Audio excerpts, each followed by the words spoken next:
One second, 1 second. Shout out to the chat. Hello, everybody. Hello, everybody. Hello, everyone. I'm just sending out these notifications real quick. We'll be starting soon. We will be starting soon.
Shout out to the chat. Shout out to the chat. Salute to everybody. Thank you, everybody, for coming out. We're gonna be voting today. We're gonna be voting today. I haven't seen these cases. I haven't seen them yet, but we're gonna be voting. Let me put out the Discord notifications. Let me send out those Discord notifications. Don't forget to join the Wabby Crime Network if you haven't joined the Wabby Crime Network Discord.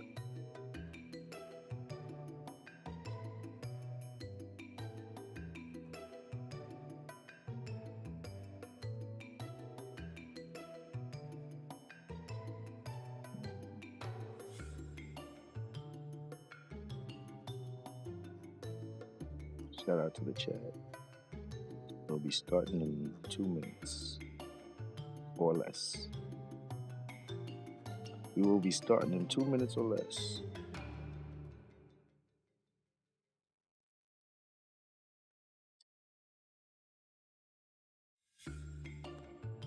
Make sure you hit the like button if you haven't already.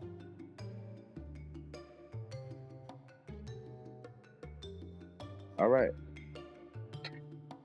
All right. Notifications is out.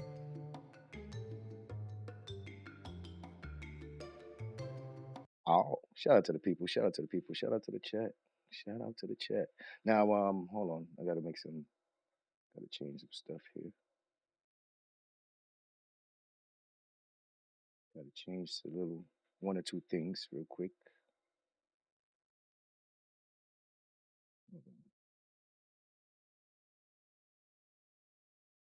Some stuff moved. I don't know why. What do I?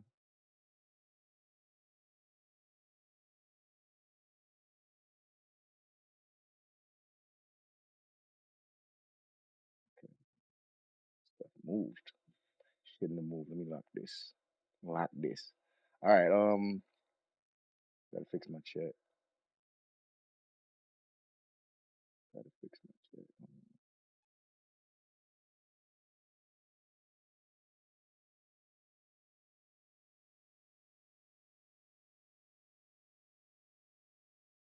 Oops. We ain't been here in a minute. Hold on. We haven't been here in a minute, but we here. But we're here.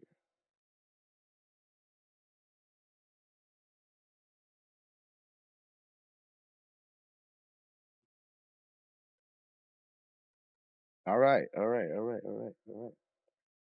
Shout out to the chat. Shout out to the chat. Shout out to the chat. How we doing, everybody? We got the moderators. We got the regulars. We got the people here. We got the people here. We're gonna do a couple parole board hearings. We ain't gonna be here all night though. We ain't gonna be here all night. So we're gonna do a couple of them. Uh, the way I do it, y'all know, I haven't seen them before. The ones that we do on the live streams, I haven't watched them.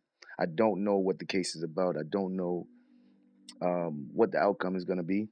I just know at what timestamp the case starts. So I'll be watching the case with you guys, and yeah, and we gonna vote, and everybody's gonna see if we got the right outcome, if we understand it properly. I want to say hello to everybody in the chat. Hit the like button if you haven't already. We are at the Wabbit Crime Network, and we live. We are live. I didn't even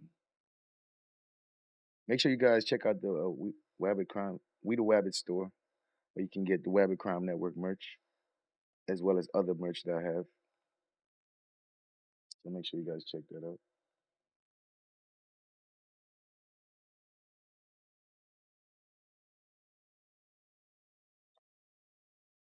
Um, we're gonna be doing. We're gonna be having some different things going on. So we don't got the memberships right now. We're gonna be doing a overhaul. So we're making some changes, and then we'll have the memberships and everything back. So I'm doing an overhaul.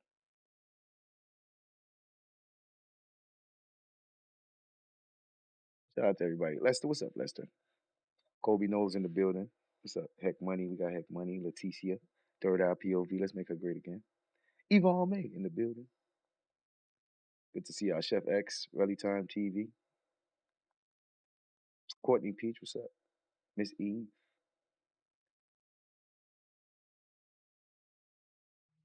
Good to see y'all. Kobe knows what's going on. D Grant, how you doing? Yeah, yeah, yeah, yeah, yeah. Well, we got emojis on the screen, but custom emojis, we gonna get all those things back. And happy birthday, Miss Relly. Happy birthday.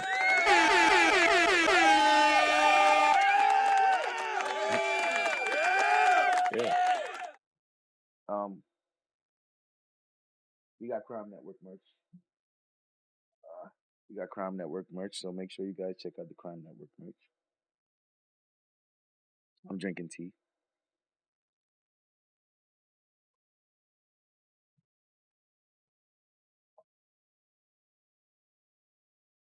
Yeah, shout out to the Gemini. Shout out to the Geminis. So how does this go? If you've never been here before, or you haven't been here in a while, Sheila B, what's up? Lester YouTube God, Steve A. If you've never been here before, um, the only thing that's gonna change now is I'm gonna be a little bit more active on the screen. I'm gonna be a little bit more um, engaging on the screen. Prior to this, I would be in the chat while the video is playing, and we just stay in the chat. But now, I'm gonna be a little bit more engaging on the screen, and I got emojis and stuff to pop up on the screen. And shout out to Real Time TV. You know, because in some of these cases, some of these statements that made by the judges or the plaintiff, or what they call them, the convict. Some of them be like, "Are you kidding me?" You know what I mean? And you already know if they get granted parole, then they got a golden ticket. You know what I'm saying? So, but if not, then that means they've been denied. And sometimes they say some stuff to make you say, "Oh hell no." They do some things to make you shake your head and make you disappointed, make you frown. And sometimes it just be like, bruh, it's over, man. It's over. Okay? Like, I don't know what you thought. So sometimes, shout out to the chat. So we got a couple cases. The first case we're gonna go over. Let me get the case ready. Let me get it ready.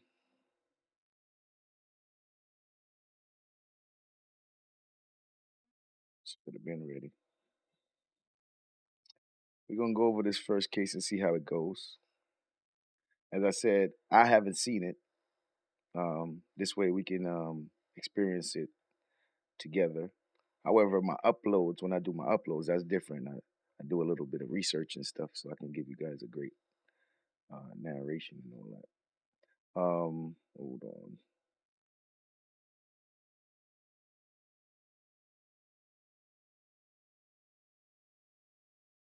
What's my timestamp at? 7:09.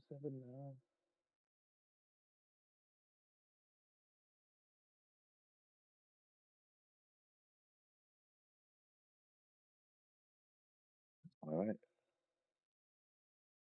Yeah. Shout out to y'all. Shout out to y'all. So, oh man, I don't even got. I should. Let me get this. Let me get this. I haven't got. See, I haven't been here in a while, and I had to get a whole new setup. So I need to get my commercial. Where's my commercial, man? Here we go. Promo two.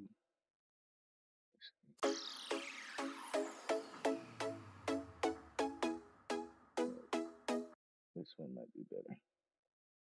All right. Add my commercial, bro. Can't be doing that.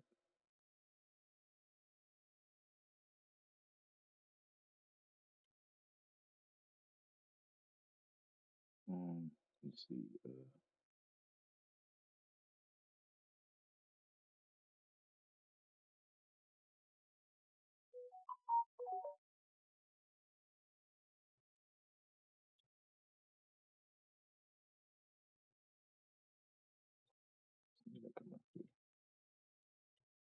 Shout out to the chat. Whoops. Let me do this way. Lady Ranch, what's up? Shout out to Lady Ranch. Uh, Media source.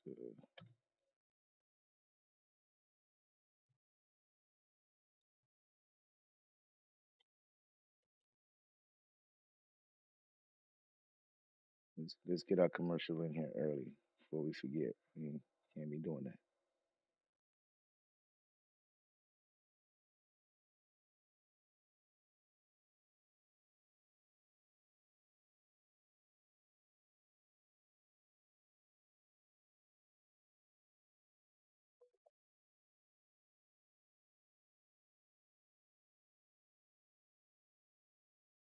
Hold on, I got more than one of them.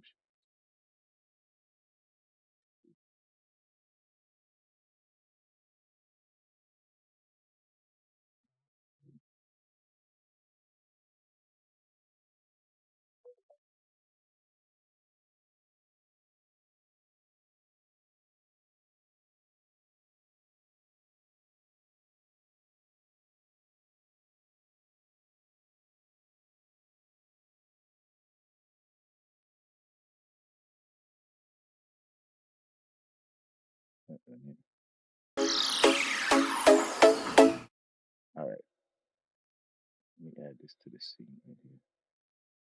Oh, we in real time, ladies and gentlemen. We are in real time doing this in real time. Hold on. We ain't been here in a while, so we had to make some adjustments, but we ready.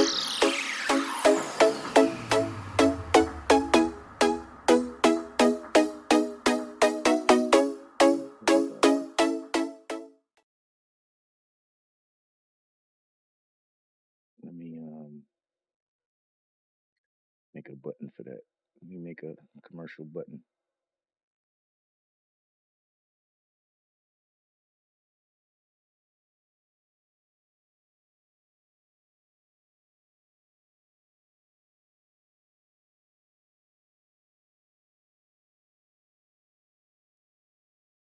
Let me make a commercial button, man. So we can have. Gonna add my comment. Did I see my comment? Did I see a comment? No, I didn't see a comment. Trying to some volume on this thing. There you go.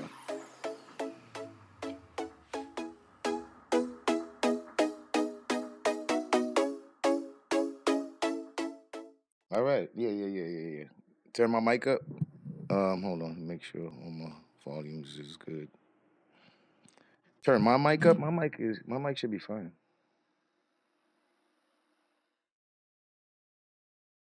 I can see the levels of my mic. My mic should be fine. You want that black shirt and mug? Yeah. I got the black shirt and mug, ladies and gentlemen. I'm low. You sure, bruh? Because I can see my levels and I don't seem to be low. Let me check on YouTube. Let me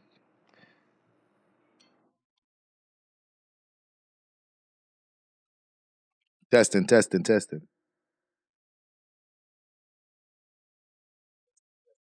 No, you full of it, bro. I'm loud. I ain't even low. I'm loud, bruh.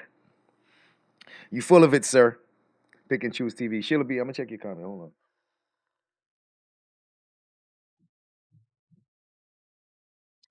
Let me see what you're saying, Sheila B. What's your comment?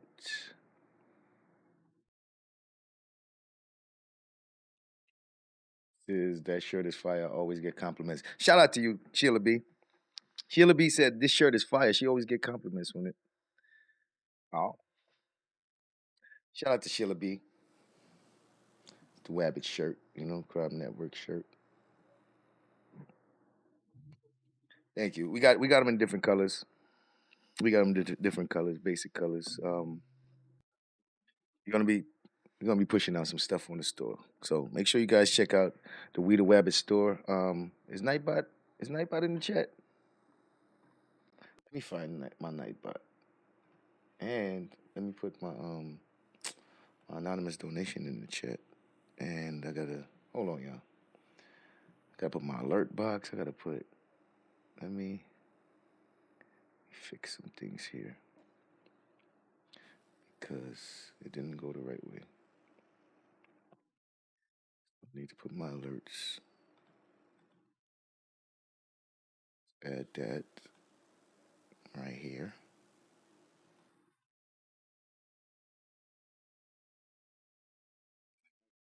Right there, and let's test it.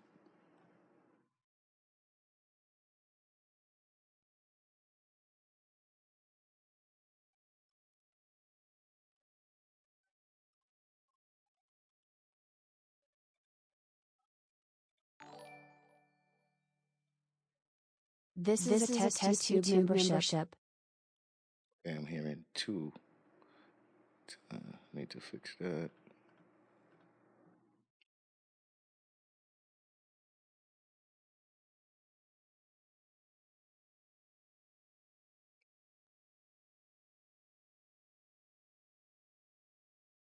Again.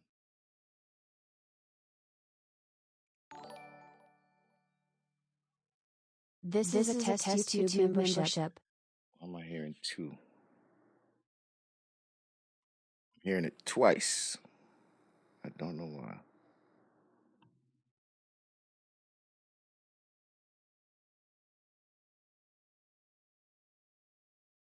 Yeah, I heard that. Um, why am I hearing it twice? Let me see. I might need to. Okay, hold on. Control audio with OBS. Do that.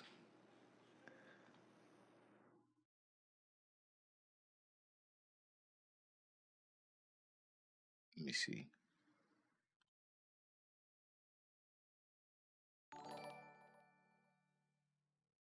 This is a test YouTube membership. Okay, it's going through.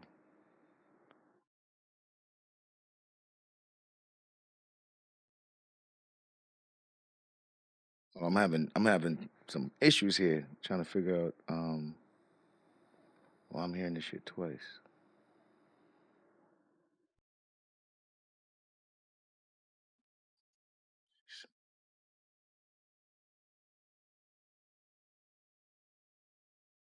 Let me see.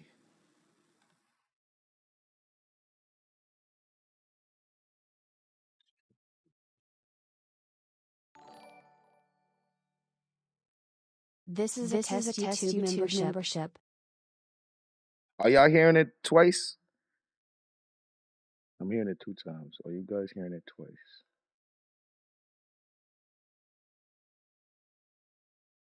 Let me try. Yeah, you hearing the echo? Okay. Let me try to get rid of that. This is a test YouTube membership. Okay, can y'all hear it now? Was y'all able to hear that? I'm nice, yo. Fix that shit. Was y'all able to hear the alert? Hold on, what? Still an echo. Okay, still an echo. Let me see.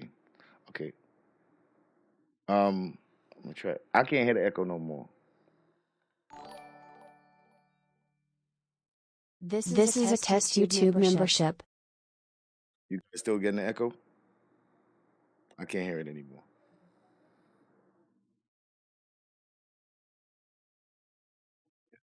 Okay, let me figure this out. Turn that off then.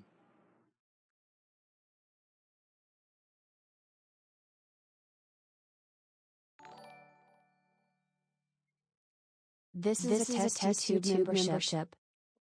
Um, Audio's coming through this. I might just need to mute this thing.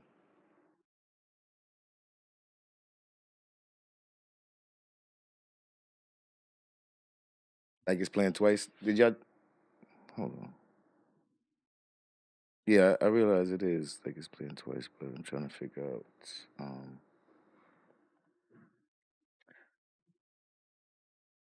output. Let's try this. Let's try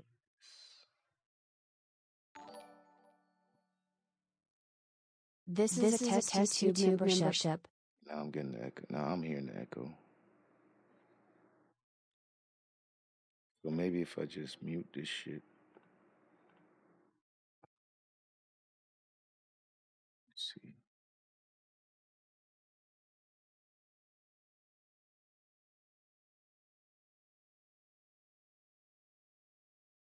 Well, I need to figure out why I'm getting the echo. I don't know why.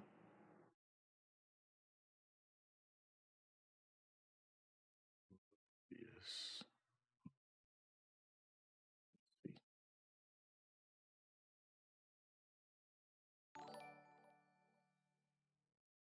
This is a test YouTube membership.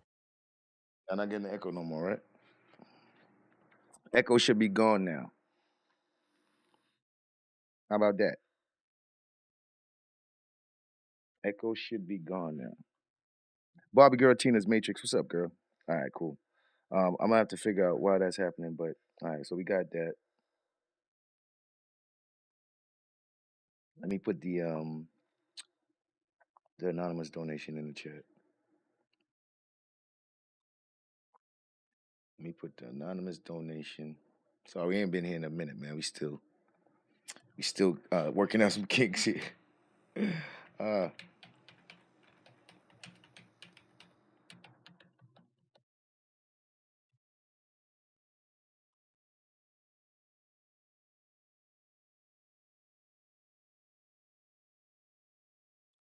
I don't even know how this works. Um how I got my shit set up. Let me see.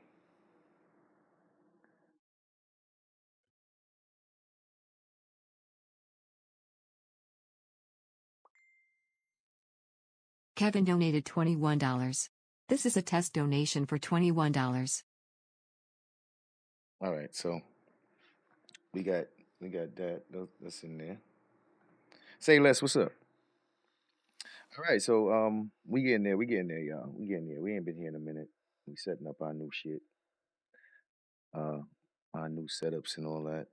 And make sure y'all check out the Web of Crime, We the Web store. Check out the Web of Crime Network merch.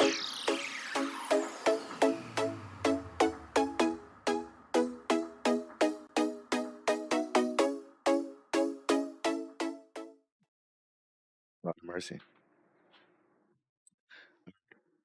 Now, I got. Oh shit, where is it?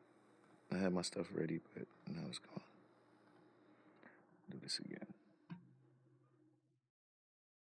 707. All right. We coming up on our first case. We are coming up on our first case.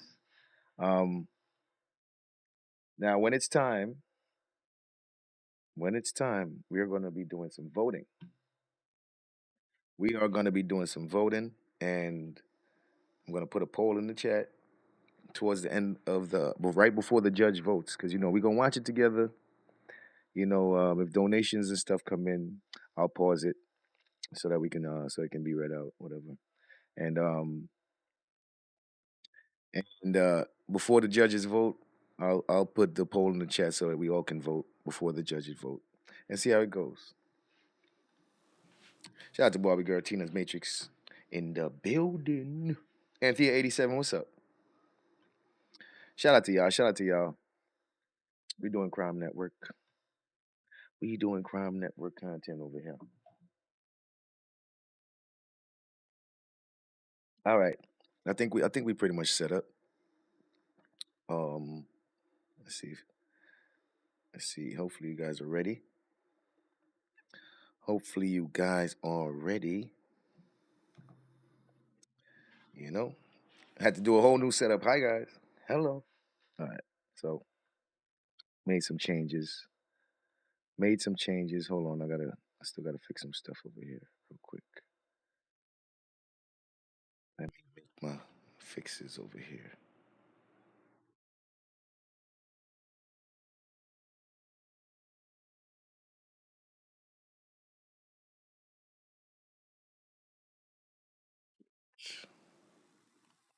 So we can get the chat over here. So we can get the chat over here. We can get the chat over here.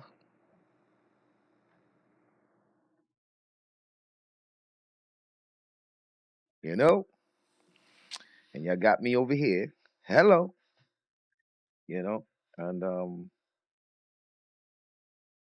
how about that? Shout out to Miss Eve. How about that? Let me see if I can fix me a little bit. Let me see if I can fix me a little bit, adjust me.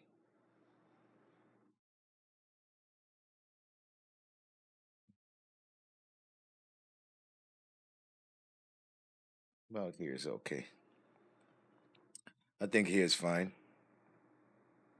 Hit the like button if you haven't already. All right. All right, gumshoes. All right, gumshoes. We got our first case. We got our first case. Oh, I ain't put the alert box in here. Hold on. Hold up. Put it in here.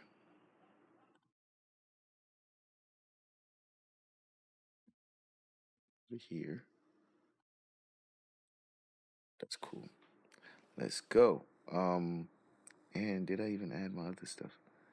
I'm not doing the right thing. Hold on.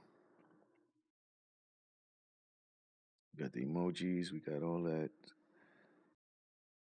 I'm missing something. I'm missing something. I'm trying to remember. Trying to remember. Trying to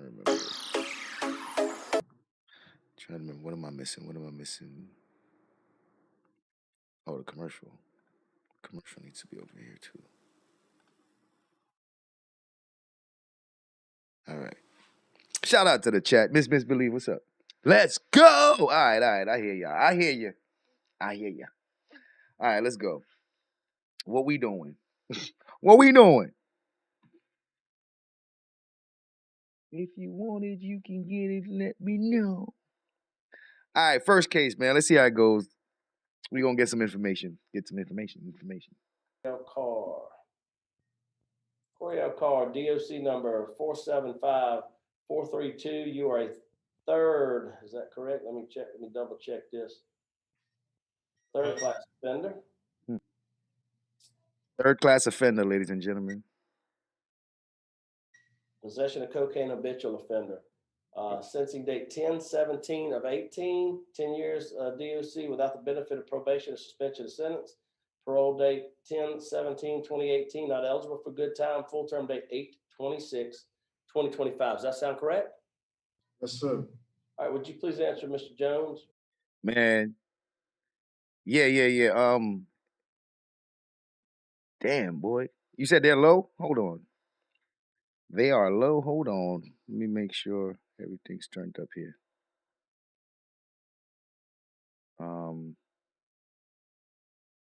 You can barely hear them? Why is that? My volume says be good over here. Hold on. Let me see. My volume says we good over here, but give me a second. Hey, wait a minute.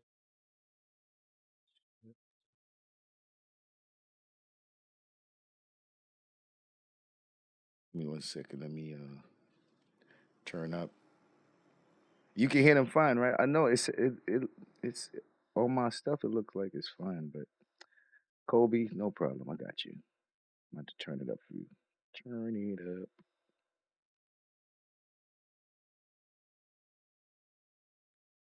Let's do this. Full term date 8/26/2025. Does that sound correct? Do you need it to be louder than that, Kobe? All right, actually, turn it up to here. Yes, sir. All right, would you please answer, Mr. Jones? Hey. For good time. I have to go back a little bit to make sure we got the audio good. Kobe, it's turned up. Can you hear the difference? Full term date 8/26/2025. Does that sound correct? Yes, sir. All right, would you please answer, Mr. Jones? Hey, wait a minute. No, that's not correct. Okay, You said that he was not eligible for good time? Oh, no, it was adjusted. I got it right here. I apologize. Thank you, Warren. 8/31/2024 is the good time date. Right, there we go. All right. We had an old one. I appreciate it. Thank you, sir. All right. Now, for the record, we're good. All right, Mr. Jones.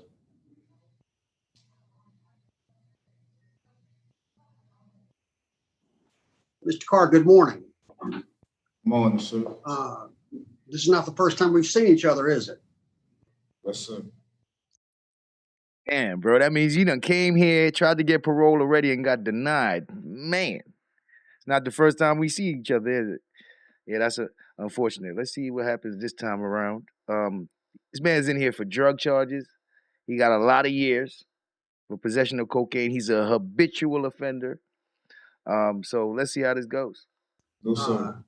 I'm looking at the vote sheet from just over a year ago when Mrs. Renatza, Mr. Wise, and I heard it, and I have in my notations needs to complete living in balance and get GED. And according to what it looks like, that's exactly what you did. Oh. Yes, sir. Oh. Well, good for you. Good for you. Good for you. You know they love programs.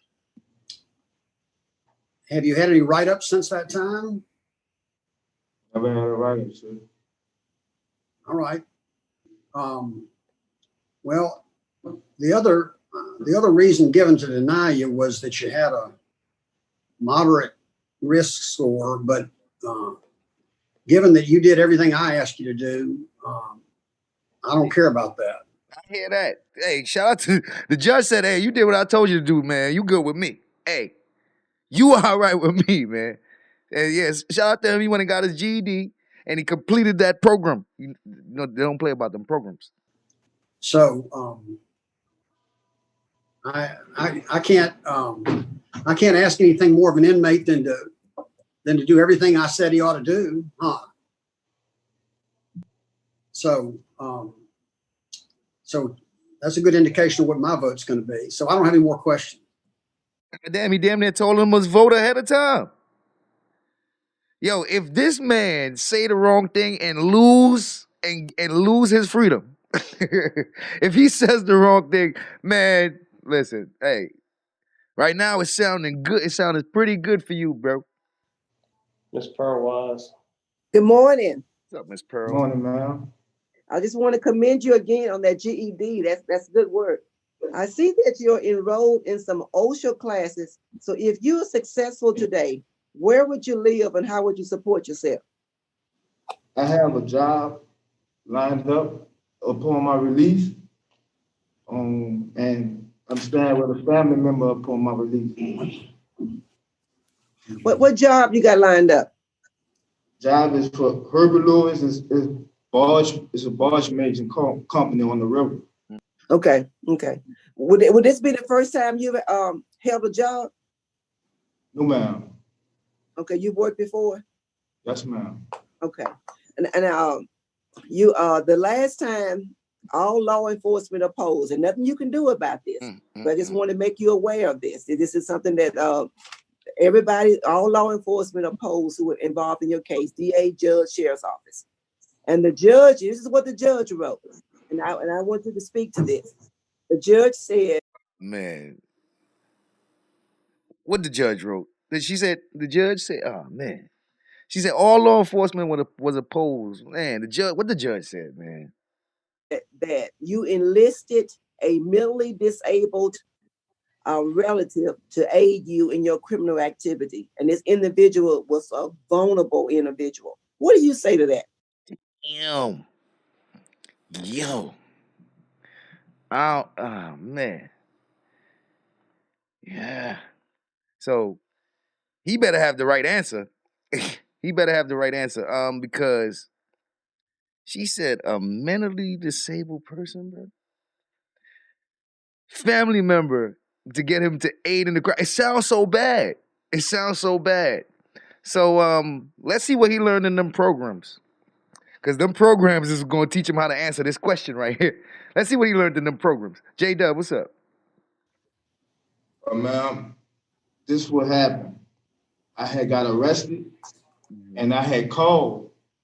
I read that. And they went to the house and they moved the drugs. I did not tell that person to grab those drugs. That minor retarded person, he took it up on himself. He said that minor retarded person.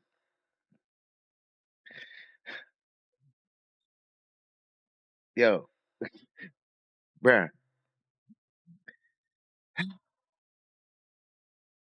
That don't sound good. I read that. And they went to the house and they moved the drugs. I did not tell that person to grab those drugs. That minor retarded person, he took it up on himself to grab it. I didn't tell him to do that, but so the person that you called and told is not the person that actually moved the drugs. Oh, ma'am, that was a female that I called and told. They wasn't there at the location. Okay. So maybe she told him to do it. Now, wouldn't this all come out during the trial? It's starting to seem like the judges don't be knowing a lot of the information in the cases, man. And that's interesting to know. But you weren't there, so you don't know. Okay. All right, I'm clear on that. That makes me feel a whole lot better. That's all I had, Chairman. We want to hear from the warden. Yeah, Warden, you have any comments? I don't have a whole lot to say. He's only been here about a year and a half, I guess. Not giving us any trouble. He participates in the programs. He's actually on a road crew, so he's got to be minimum security to do that, and he is. He's wish I had a few more like him. Whoa. Said, I wish I had a few more like him. Sound like a good prisoner. All right, thank you, sir. All right, Coriel, so you going back to the West Bank? Is that where you're going to live? Yes, sir. I mean, is that where you were living before? I mean, is that where you were getting in all the trouble in New Orleans, or what was going on? Yeah, in Millwell Road. Yes, sir. That's where I was living at. So you going right back to the area where all that crime's going on, where you were involved in, huh? That don't that don't sound like what the judges want to hear, bro. Sir, you remember the place where you kept getting in trouble? Didn't them programs tell you don't go back to them places, man? You ain't take enough programs that the programs ain't tell you. You might want to remove yourself from them places and those people. You know what I'm saying? Because you might end up back in that situation, bruh. Because temptation is temptation is crazy. All right, let's see. Katana, what's up? Steve A, man, TP. Yes, sir. So how you gonna make me feel better that you're gonna be able to stay out of that, or stay? I mean, those same guys gonna be calling you. They're not gonna not call you. Well, I'm gonna stay away from those person, and I'm gonna work. I like to work out. I'm gonna work out and go inside. I got a daughter. Matter of fact, she graduated today, and I take that as a lesson of me not being there. I would love to see her walk across the stage today. So I just take that and learn and not take those things for granted. Mm-hmm. Nah, bro, you got to talk about AA meetings and all kind of meetings. You got to tell them that you're going to be going to meetings anytime you get tempted or anything like that. You can't play with this, man. You wildin'. You wildin', man. Hey, it sound good, but you ain't say the most important thing, man. And yeah, congratulations to his daughter. Pick and choose TV Slim. And just stay focused. And I discipline myself. I don't educate myself since I've been up in here. And I know by me having education, it opened up opportunities for me to be a better person. My self-esteem better. As me learning up in here, me being active up in this at Raymond LeBeau, the staff helped me be a better person. I've been working since I've been up in here. So I'm kind of conditioned and focused on what I have to do to stay free. Right. Yeah. No, and I appreciate what you're saying, but it's going to be it's pretty controlled in there, right? I mean, it's pretty controlled environment. Exactly, like, bro, we talking about in freedom where you don't have to worry about the guard, and where you can actually do something that's wrong and get yourself back in trouble again, man. You sure you think you ready to do this by yourself? No, bro. You're gonna need as much help and support as you can get to stay away from those people that'll get you in these environments, bro. You're gonna need a support system. You're gonna need a support system. And you can't do it alone, because trust me, many people have tried, man, and this shit ain't easy. They said you're gonna need a support system. You're gonna need to be able to call people and get the hell out of that environment. Have to do to stay free. Right. Yeah. No, and I appreciate what you're saying, but it's going to be it's pretty controlled in there, right? I mean, it's pretty controlled environment. When you get out, I mean, it's going to be stresses going on. You're going to have money issues like we all have. You're going to have a lot of stresses come up, and then what if it triggers you back to getting in that criminal element? I guess what I'm saying is I just need to what's going to make me feel better that you're going to. I know you're gonna work. That's good, and you have a child. That's good. You have any other children? You have a wife? What? Anything else? Yes, sir. I have a wife, and I just have one child. Okay. And your family's over in the West Bank? Yes, sir. And like I said, I see where you're gonna try to stick with the same job. You said you go back to barges. Yes, sir. It's a good paying job. Yeah. Were you doing some forklift work too, or what? Huh? Were you doing some forklift work? Did I read that somewhere? No, sir. I ain't never do no forklift work. I read that on your thing here. Yo, this judge right here seems like he not too interested. This judge don't seem like he's too impressed. This judge like, yeah, So you did you doing a little forklifting? Yeah, I thought I saw that here. No, you ain't doing that. Nah. This judge right here seemed like he's not too impressed.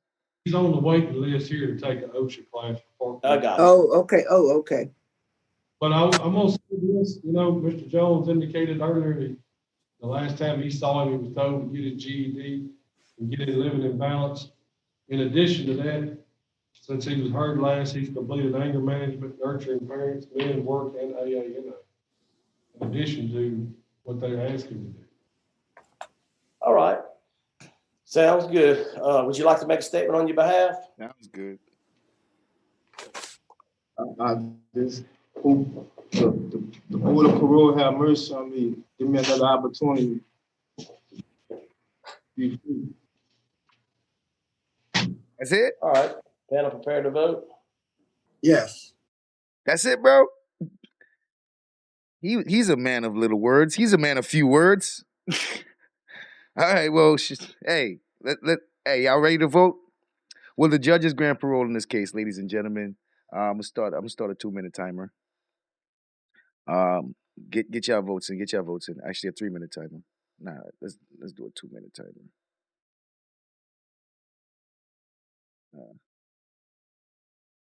2-minute timer. Shit. Let me vote. Go ahead. God damn, I try to vote in the damn thing and then let me. Hold on. Let me vote. And make sure you guys check out the Crowd Network store. I don't know what I gotta find my Nightbot.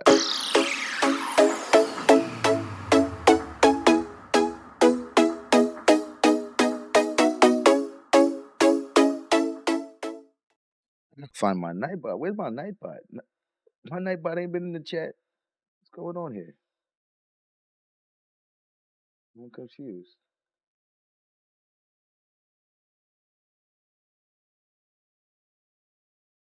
Nightbot, where are you? What happened to you, Nightbot? What, why are you not? Oh, wow. Nightbot. Wow. Nightbot wasn't even. He done left.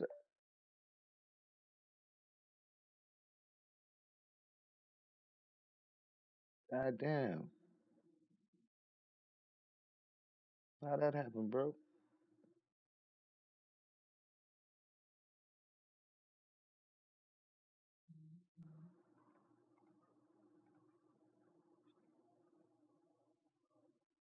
Know how that happened, man. Nightbot done got. Is he back now?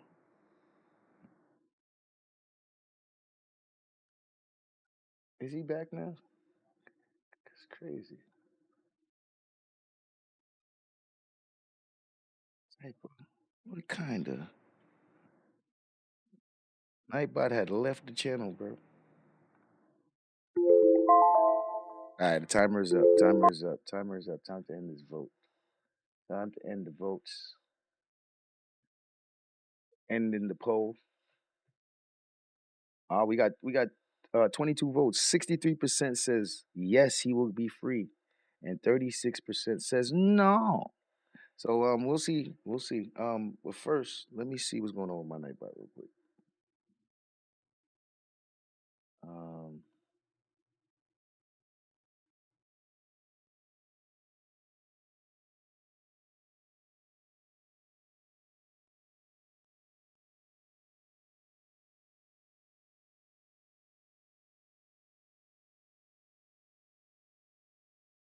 What was up with Nightbot? See him. Are you here? Did you join me?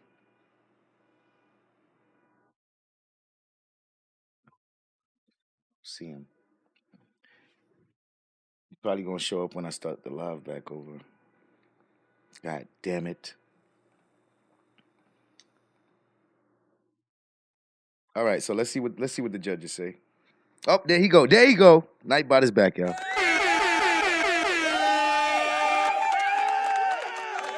Nightbot is back. Nightbot is back. Hold on. Shout out to Nightbot. Shout out, oh, whoa. No StreamYard link, bro. What you doing? Hold on. Nightbot, what you doing putting the StreamYard link in the chat? No. You put no StreamYard link in the chat, man. Hold on. Disregard that StreamYard link. Ladies and gentlemen, please disregard the StreamYard link Nightbot I put in the chat. Nightbot is not feeling too well. He was tripping. Nightbot been tripping, ladies and gentlemen. Please disregard. Please disregard that. Not a mercy. Let's put this here with the. All right, so our vote is in. The majority of the voters think that this man is going home. The majority of the voters think that this man is going home. So let's see how it goes. I have one question before we vote. The feasibility of transitional work. Warden, what do your staff see about transitional work for him? I got down do not qualify. Damn. But damn, she says before she votes, she needs to know about this work thing. It's, according to her records, it said don't qualify. Hey, that's no good, man. Hey, don't qualify. Better hope the judge could, the warden could clarify that.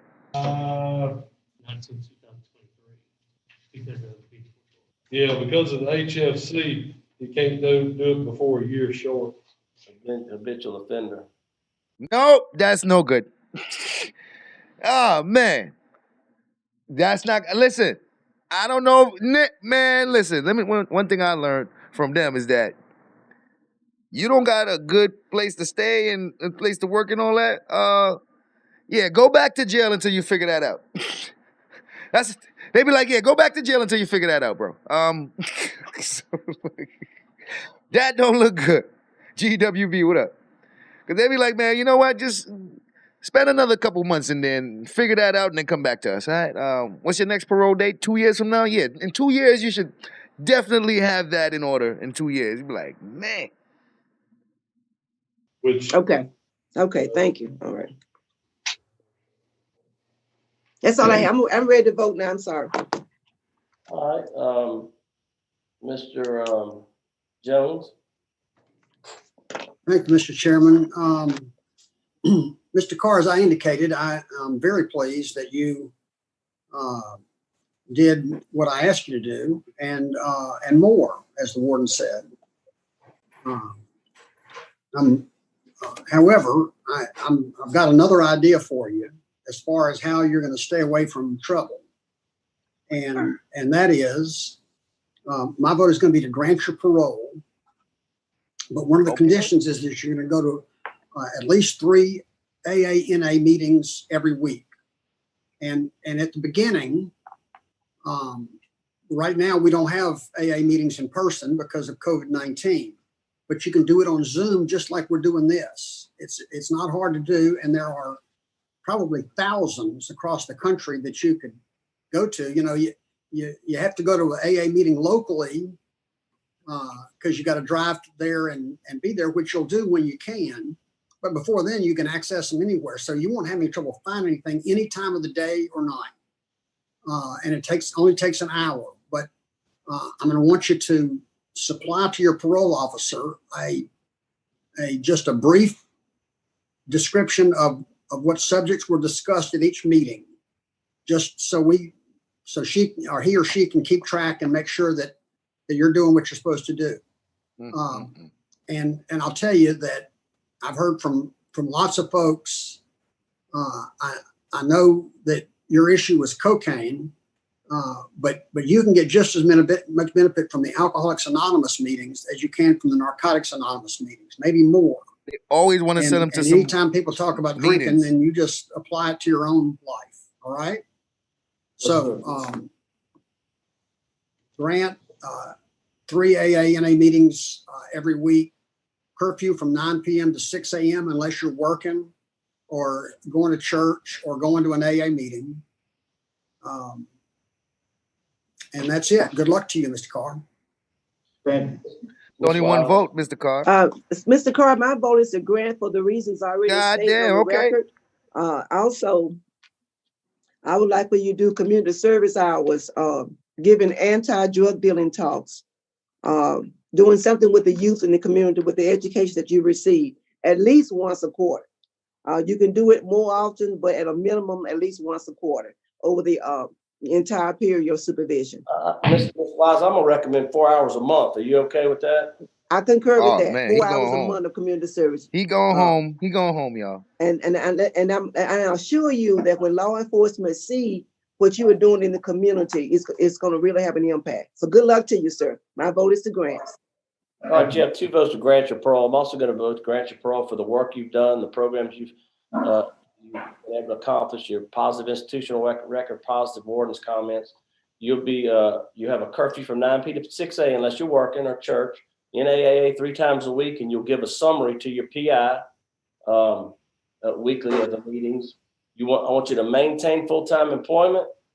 You'll have random drug screens by PNP.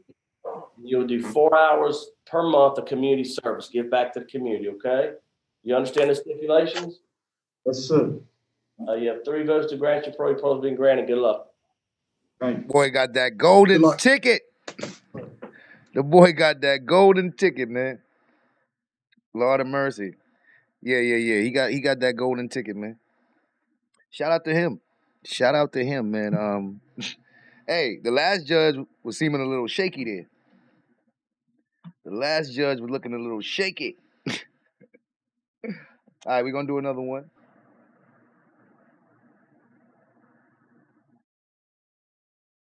Let me see.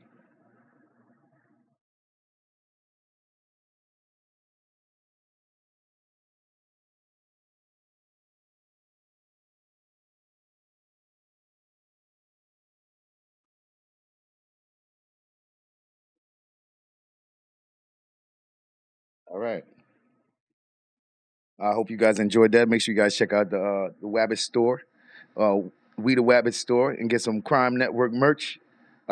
Great way to support the page and the content.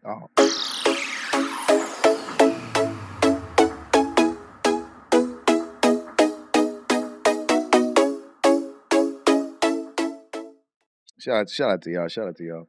We got another one. Like I said, I haven't seen these cases. We watching them together, and we experiencing this together.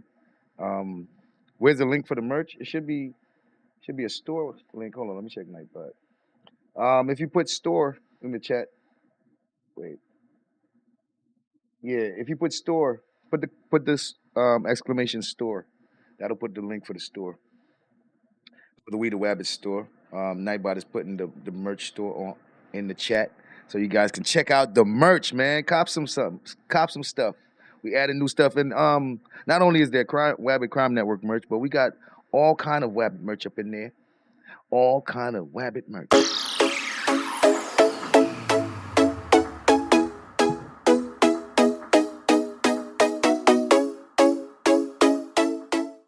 Yeah. Make sure y'all check it out. So we got another one. Like I said to you guys, I have not seen these cases. I don't know why these people are here. And together we are going to experience it, and then I'm going to be reacting in real time, and then we're going to vote. Then we are going to vote and see how this goes, you know? So, are you ready? Let's go.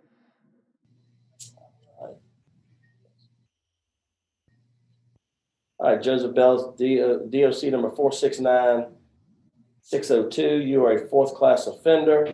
Possession of norphine, possession of Schedule 1 marijuana. Sentencing date 2/6/2013. Sentenced to 10 years, 5 years. Your parole date is 2/19/2015. Good time date is 11/7/2021, and your full term date is 8/19/2022. Does that sound correct? Yes, sir. Please. So at this time, he was going home soon because this is 2020. So he had about 2 years left, but he's a fourth offender. They gave him 10 years and 5 years. I don't know if they gave him to. I don't know if he got that together or if it's like 10 plus the 5. But he's a fourth offender. He's involved in drugs all the time. He's involved in drugs all the time. That's what that seems like right here. Arms folded, not a good look. Ah, man. Please answer, Mr. Jones.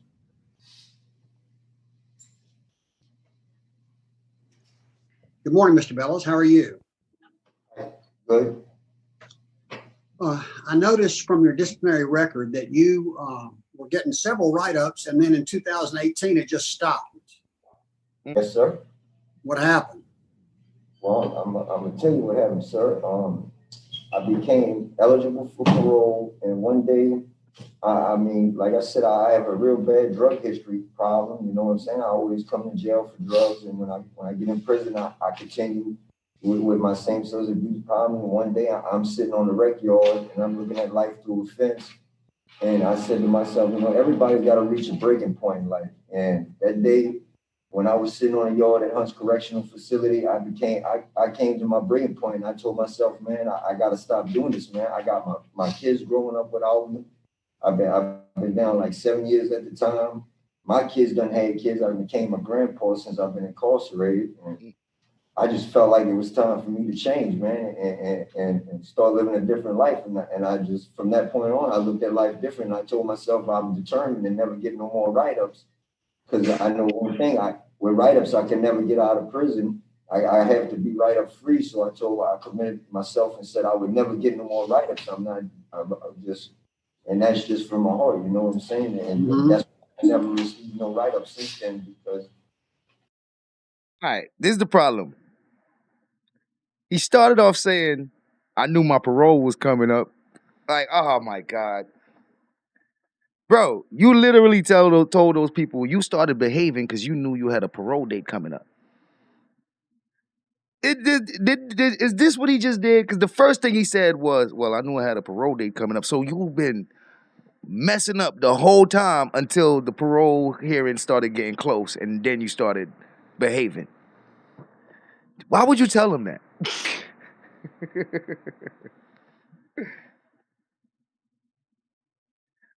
Will I be doing updates? If I can, I'll see how if I can. I will see. Hold on one second. Yeah. Hold on one second. Shout out to the chat.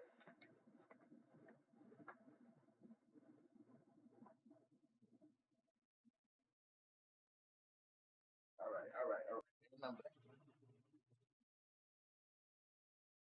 right. Okay, let's get to it. Are we ready? It's our second case. First one is pretty interesting. We got a free man. He got a golden ticket. He was able to get out. Here we got another case, and let's see how it goes.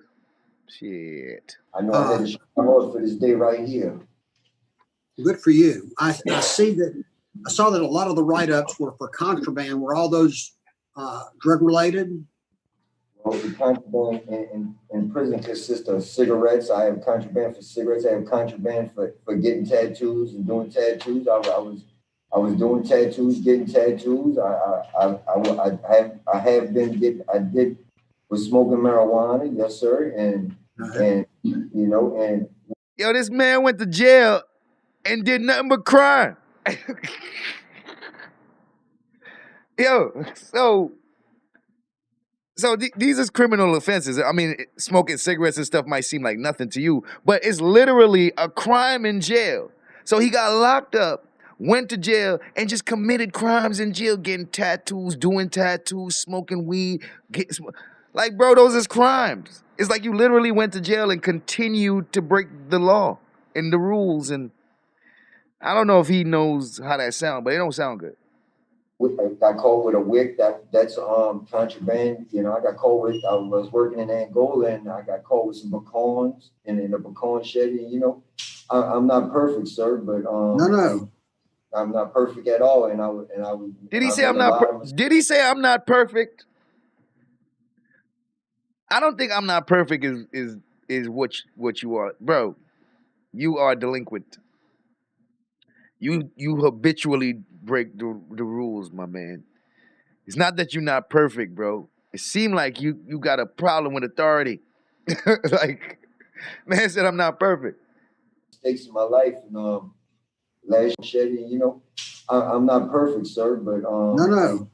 I'm not perfect at all, and I made a lot of mistakes in my life. And last year when I come up in front y'all, Miss Pearl Wise recommended me to the Steve Hall program because I told her I'd never received drug treatment. I always go to prison. I would never receive drug treatment, and I put my faith at the mercy of her and told her that I really need some drug treatment. And she recommended me for the Steve Hall program, but she told me it was just a recommendation because I didn't make the board. But when I get back to the dome to start writing them, so when I got back to the dome, I wrote Steve Hall. I had my sister call Steve Hall, and 2 weeks later, I was sitting at Steve Hall. And I went and I was at the Steve Hall program, and I learned a lot about triggers, about changing people, place, and things. But this man been in jail all this time, and he wasn't trying to do none of that stuff. And it seemed like as the parole came by, then he started pushing for it. He want to know. He want to get into Steve Hall. He want to do like, bro. It seemed like you could have been doing all that stuff, and you started pushing for it kind of late. So that don't look good. It don't look good. About a few things that I have never learned because I've never received no drug treatment. I learned some things while I was there at the SIPSAP program, and I know there's nothing I could tell you but I can tell you this, sir, that I have changed, and I am ready to get out and do something for my kids. And I've worked all my life, man. I've never really been in the streets, but I always have a problem with pharmaceuticals. I'm always fall back I was going to ask you what your drug of choice was. pharmaceuticals. All right.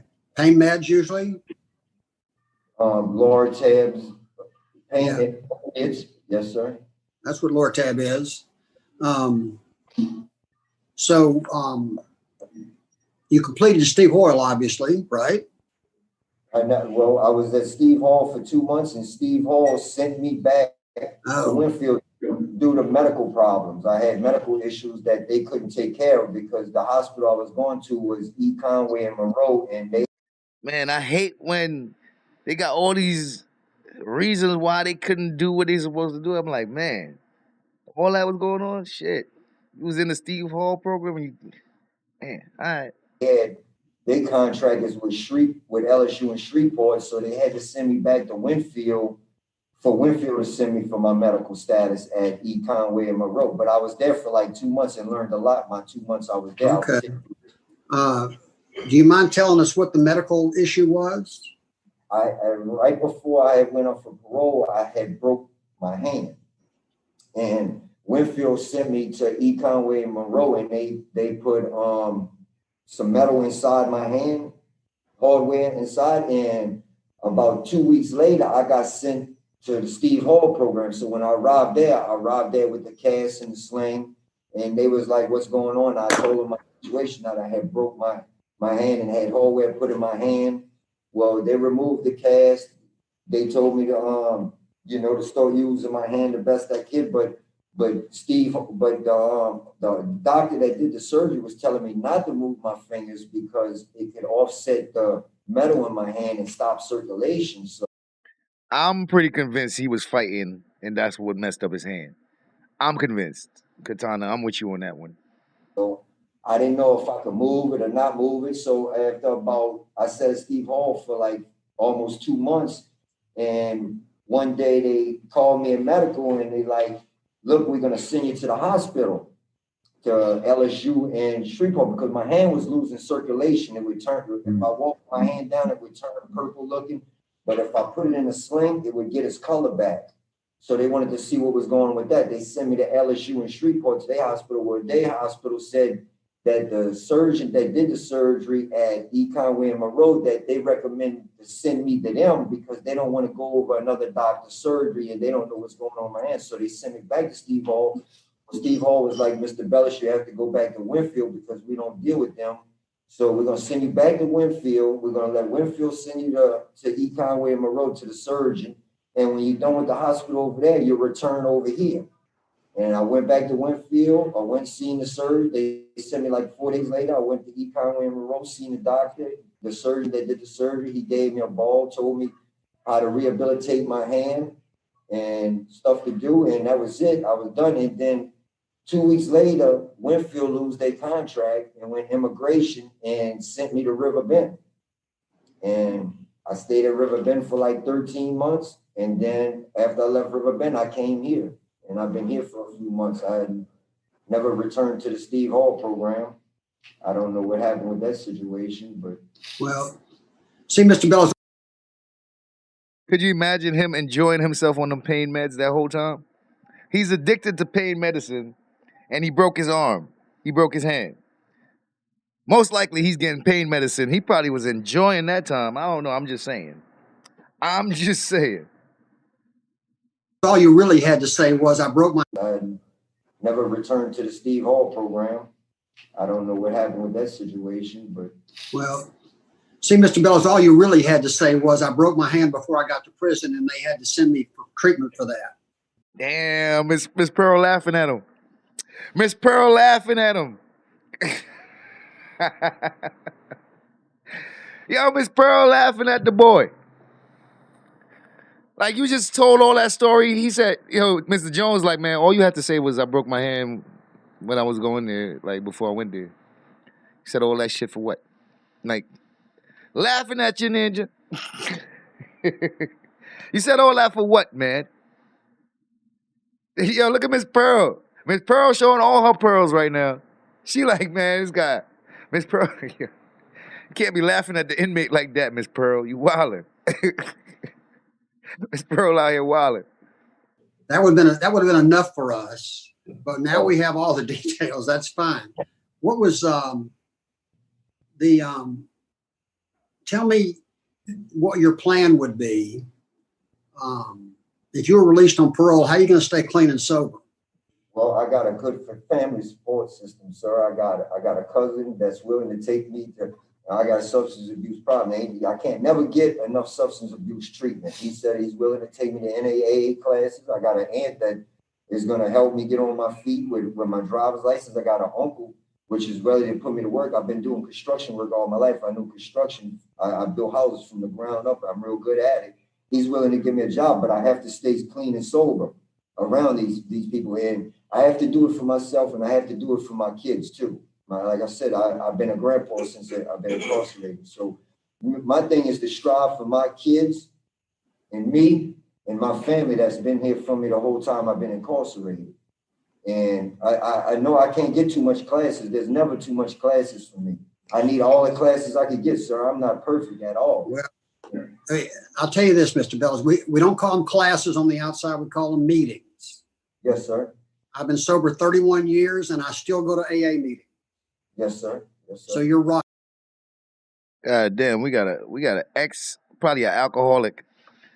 So Mr. Keith Jones is probably a recovering alcoholic that's been sober for 30 years or so. Yeah. A lot of law enforcement and political officials got drinking issues. Definitely, a lot of them got some alcohol issues. Okay, my man, he probably still got to call them AA meetings. He's like, could you imagine after a long day, he had a case that probably was like real stressful. He like, man, I want to take a drink. Let me call these AA meetings, man. I had a case today, man. It was stressing me out. I almost took a drink. I had to call in. He still probably go through that, man. Draco Top Monster in the building. Right. The bad news is that you're going to be a drug addict for the rest of your life. Yes, sir. Damn. The good news is you don't have to use drugs. You don't have to act on it. You just if you were to start using drugs again, you'd go on the downhill slide in a big hurry, because that's the way it works for us. Yes, sir. But if you stay away and you use the tools that we're going to tell you about to stay away, you don't ever have to make that downward slide again. You don't have to live that life anymore. Yes, sir. Okay. And you have a job at construction if you're released on parole? Yes, sir, with my uncle Eddie Bear. What are your skills? Painting, sheetrock, ceramic tile, roofing, light carpentry. Okay. I think that's all the questions I have, Mr. Bellows. Thank you. Yes, sir. Ms. Wise. Good morning, Mr. Bello. How you doing, Ms. Wise? I'm good. I'm glad to see you. I'm glad that things worked out. Not I'm glad. perfectly, but it worked out. And Yes, I just ma'am. want to, for the record, you have 455 days of programs. So I want to commend you on that. I believe you have enough tools in your toolbox, like you said, to stay clean and sober. Yes, ma'am. Right, on the outside. That's all I had, Chairman. Just want to hear from the warden, from the facility. Yes, some comments, Warden. Can't really tell you much. Like he said, he's only been here for a few months. Oh, To wow. be quite honest with you, the last few months has been completely abnormal. Abnormal. I can't tell you how it works. I can't tell you. We haven't had any programs, so I mean, Okay, okay. it's really unfortunately not a lot I can tell you about him other than what you've already got in his record. Okay, thank you. Mr. Bellis, how long have you been down? I've been incarcerated since August 20th, 2012.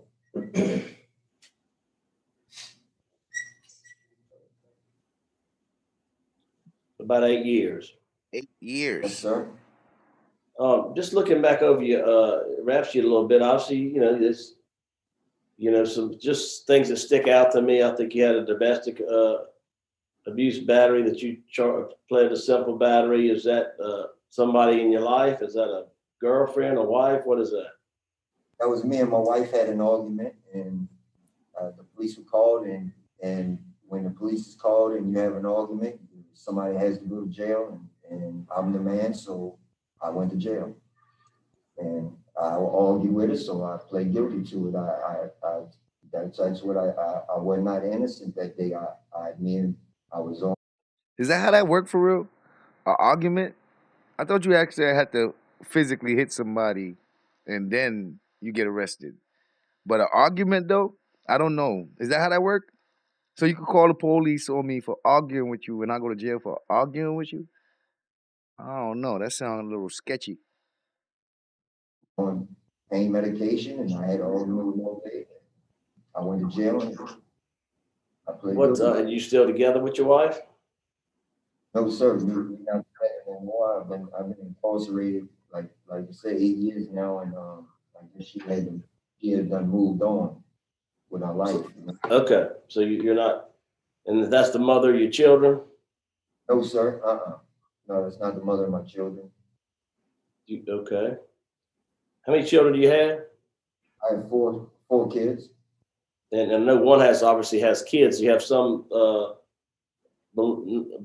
younger? Yeah, I have two of them with kids. Two of my sons have kids now. Okay. Well, that's good. Listen, I appreciate just listening to what I'm hearing. I appreciate what you're saying. It is a sad fact that you weren't able to complete Steve Hall, so that is a little concerning. I mean, you've been very honest about your drug problem. That's kind of been what's driven you to everything that you've done in your life. I understand that, I guess, and you've taken some classes. I mean, where do you sit with that? I mean, how am I going to feel good if I let you go? That you, and again, it's a process. I get it. You're an addict. You're an addict all your life. It's your work. But what's going to make me feel good that you're going to go out this time? Because you are a fourth class offender. This is something it's not like you're a first class offender. You know the ropes, you know the routine, you understand it all. You have a lot of good span support, but you had that support before. So I guess I'm just trying to figure out what's going to be different this time. Well, sir, I'm gonna go ahead and be direct and honest with you, man. I have matured a lot this time here, and the times I can only blame it on myself for the things I did, and I gotta carry that burden up with me for the rest of my life, sir. And all I can say is, as a man, that to you, that I promise you, I have changed. I have changed and I have strived. I've been striding hard for the last couple of years for to show my kids, first and foremost, that I'm willing to come out there and do right for them and their children.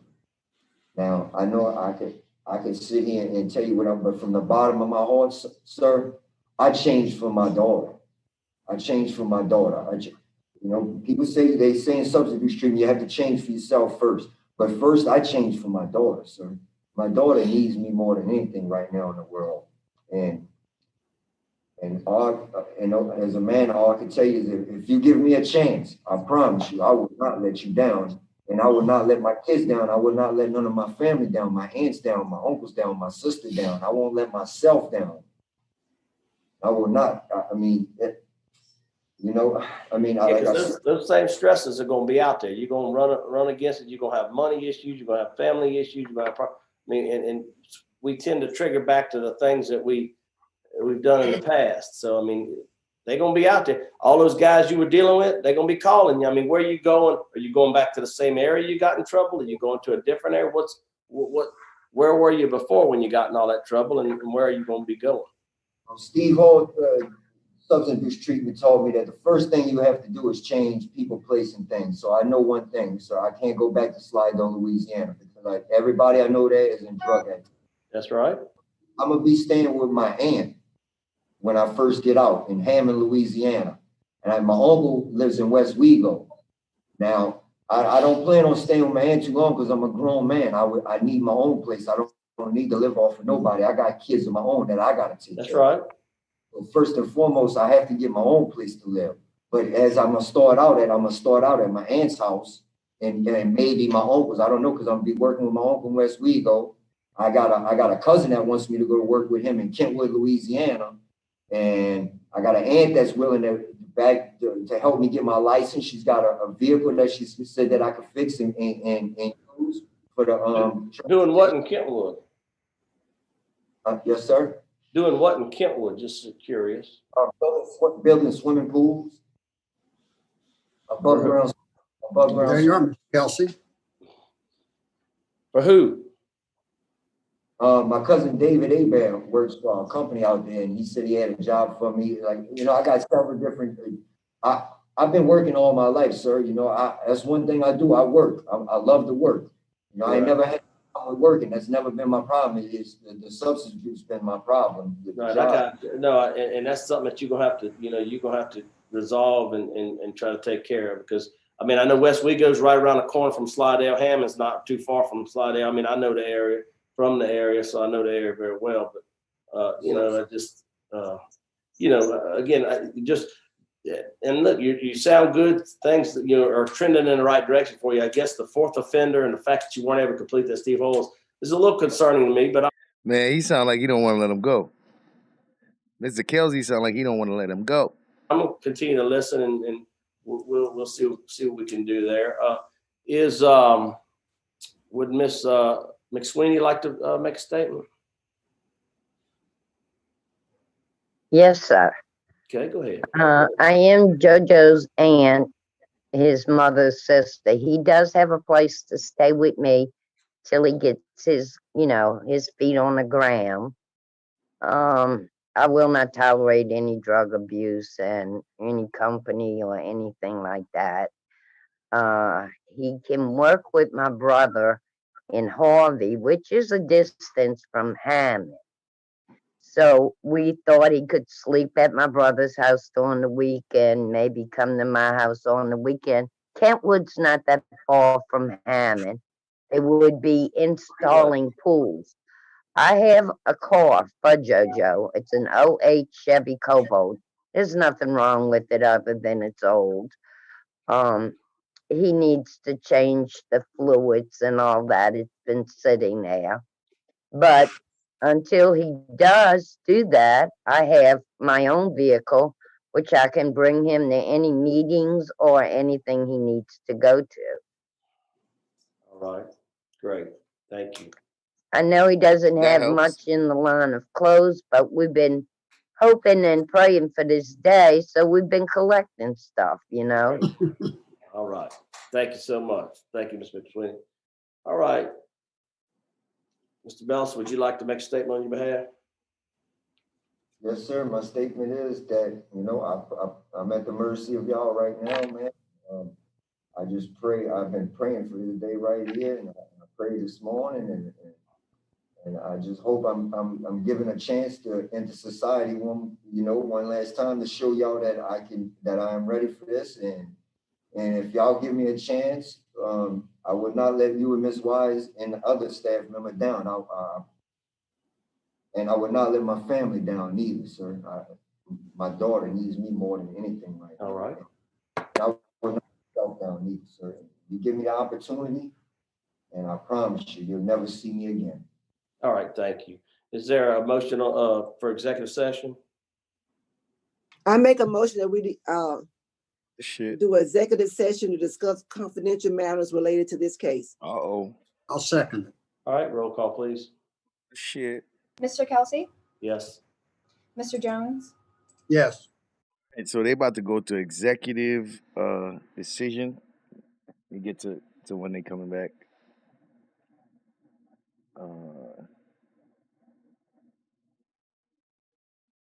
They went to executive decision, then they came back.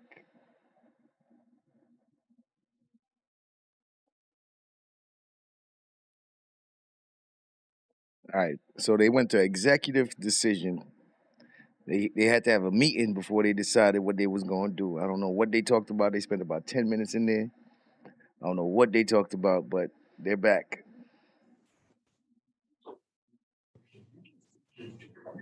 I think we're back.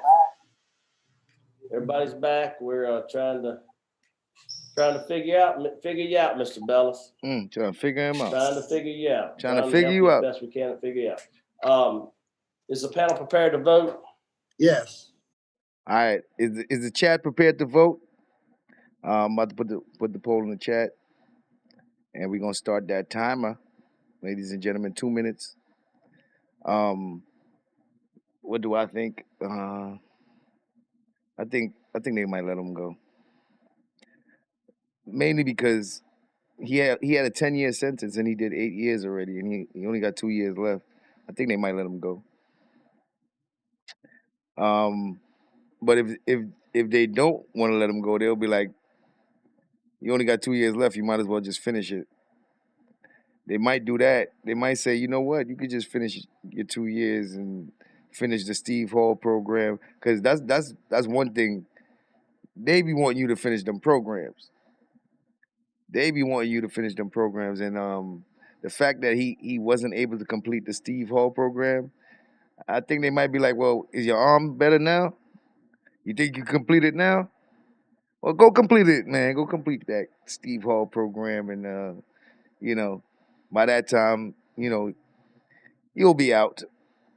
Yeah, you only got like only 2 years. So it's only 2 years. Yes or no? I think a no. I think a yes. For me, I think a yes, personally. But I also know that it could be a no. But I think they're gonna vote yes.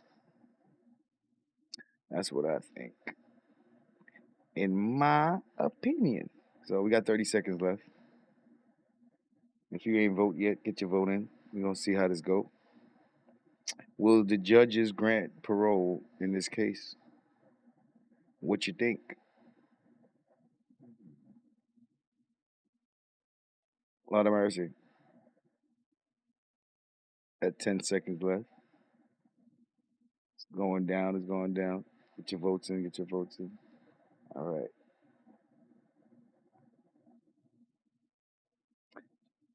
Shout out to everybody that's participating. All right. Now, let's end this poll. All right, we got 25 votes, and 51% said yes, 47% said no. Wow. We got. It's pretty close. The majority says yes, but not by far, not by many. Let's go. Let's see what the judges say. Mr. Keith Jones. Mr. Bellis, as Mr. Kelsey just said, we've been talking about you, and And we're trying to, well, first of all, let me ask the warden, Yes, sir. is the warden there? Yes, sir. Okay. He does not have his 100 hours pre-release, right? Let me pull it. Hold on just a second. No, he's completed it. Oh, he completed Oh, it. okay. That's Well, good. That solves the That's problem. good. That's good. Okay, thank you. Done. Oh, you I got good. you on the clock, Jones. Oh, you good. Mr. Bellis, Okay, let's see. I'm really going to give you this for your benefit and for your family's benefit. First of all, you can't get so clean and sober for your daughter. That may be your motivation. It was my motivation when I first got sober. But you have to accept that the most important person in your life is you. If you don't take care of yourself and do things for yourself, you'll never do it for your daughter or anybody else. So my vote is going to be to grant your parole. I want you to go for AA meetings are now non-existent except online by Zoom, just the way we're doing this. But the beauty of that is you don't have to go to this. You just sit down at home for an hour and attend a meeting. I want you to attend at least one AA meeting every day. Every day. You watch that instead of watching TV for an hour or whatever it is you're going to do to pass your time. After that, after AA meetings begin again on the outside, whenever that is, then I want you to go to at least 3 every week. Now, those you're going to have to get in the car and go to, but your aunt already said that she's going to help you do that. Now, I know that your problem was pharmaceuticals, pain meds mostly, but let me tell you that, and you may have never had a problem with alcohol, but try to remember that the first thing that alcohol affects is your judgment. And usually the first bad decision you make is, I think I'll have another one. And after that, you start to make bad decisions, remembering how great it was to get high on hydrocodone or whatever other drug you could get your hands on. So please take care of yourself. There's no reason. The only reason we ever drink alcohol is to change the way we feel. And if everybody agrees with me, you're going to feel free. So no reason to change that. I want you to have a curfew from 9 p.m. to 6 a.m. I want you to do community service 4 hours a month. Whatever your parole officer and you come up with that's public service. I don't care if you're mowing the grass at the courthouse or reshelving books at the library. I don't care. But something to give something back to the people who have been your host for a number of years now. Okay? Yes, sir. So that is my vote, Mr. Bellis. Good luck to you. Ms. Parole. Mr. Bellis, Pearl. my vote is to grant parole for the reasons already been stated. But I do want to caution you to calm down and think about your future. I don't know how many probation parole districts are involved and you staying at one place and spending the night at another place. That sounds like parole revocation to me in my ears. So you really got to get established one place. Okay. Get with probation parole and then transfer to another. Are you picking up what I'm putting down? Are you picking up what I'm putting down? Okay, Shout out to Miss Pearl. Are you picking up what I'm putting down? Shout out to Miss Pearl. Okay. You are you picking up what I'm putting down? Careful about that. All of them are good ideas, but you under supervision until I think 2023. So just be mindful of that. And I concur with all the conditions that Mr. Jones has set forth. Good luck to you, sir. Thank you, Ms. Wise. Man, that's 2 out of 3 so far. All right. 2 out of 3 is good in this. Now, huh? Down to you now, huh? Like Ms. Wise said, my concern is it sounds like you guys have a lot of good plans, and but they're kind of all over. What you need to focus on one plan. Go to West Wego, stay with your uncle, get a job. Not maybe get a job in Kentwood, maybe get a job in Hammond. Be in Hammond. You need to kind of, because you're right. What happens in probation and parole is that you're somewhere where you're not supposed to be. There's another PI here. Which PI are you seeing? Then you come back in front of us and say, I didn't mean to. And we say, look, we told you, you need to be really specific on that and get that under control. So again, I am concerned about you. I'll be honest with you, but I'm going to give you I believe that you're telling me the truth. That's why I'm going to vote for you today, because I believe you're being honest with me. And a lot of times people aren't honest with us. So I'm going to vote to grant you parole there you have today it. as well. With all the stipulations stated, you're going to have to do NAAA daily, Zoom by phone, whatever that is. He got it. It's available. You'll do 3 times a week. Billy Bedbug, what's up? You have to maintain full-time employment, okay? You have to maintain some full-time employment. Your curfew will be from 9P to 6A. I want you're going to have random drug screens from PNP, okay? They'll randomly drug screen you, okay? Mr. Jones wants you to provide community service 4 hours a month, whatever that is, giving back to the community. If it's going to a church, it's cutting grass, whatever it is.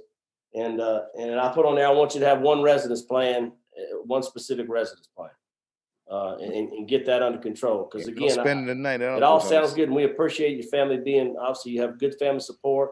That's why I'm going to vote for you today, because of your positive institutional records in the past, these past couple of years, good, the work you've done, the things that you've done, the good family support.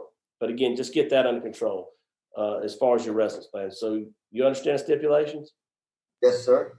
Right, look, what's that? I write that down?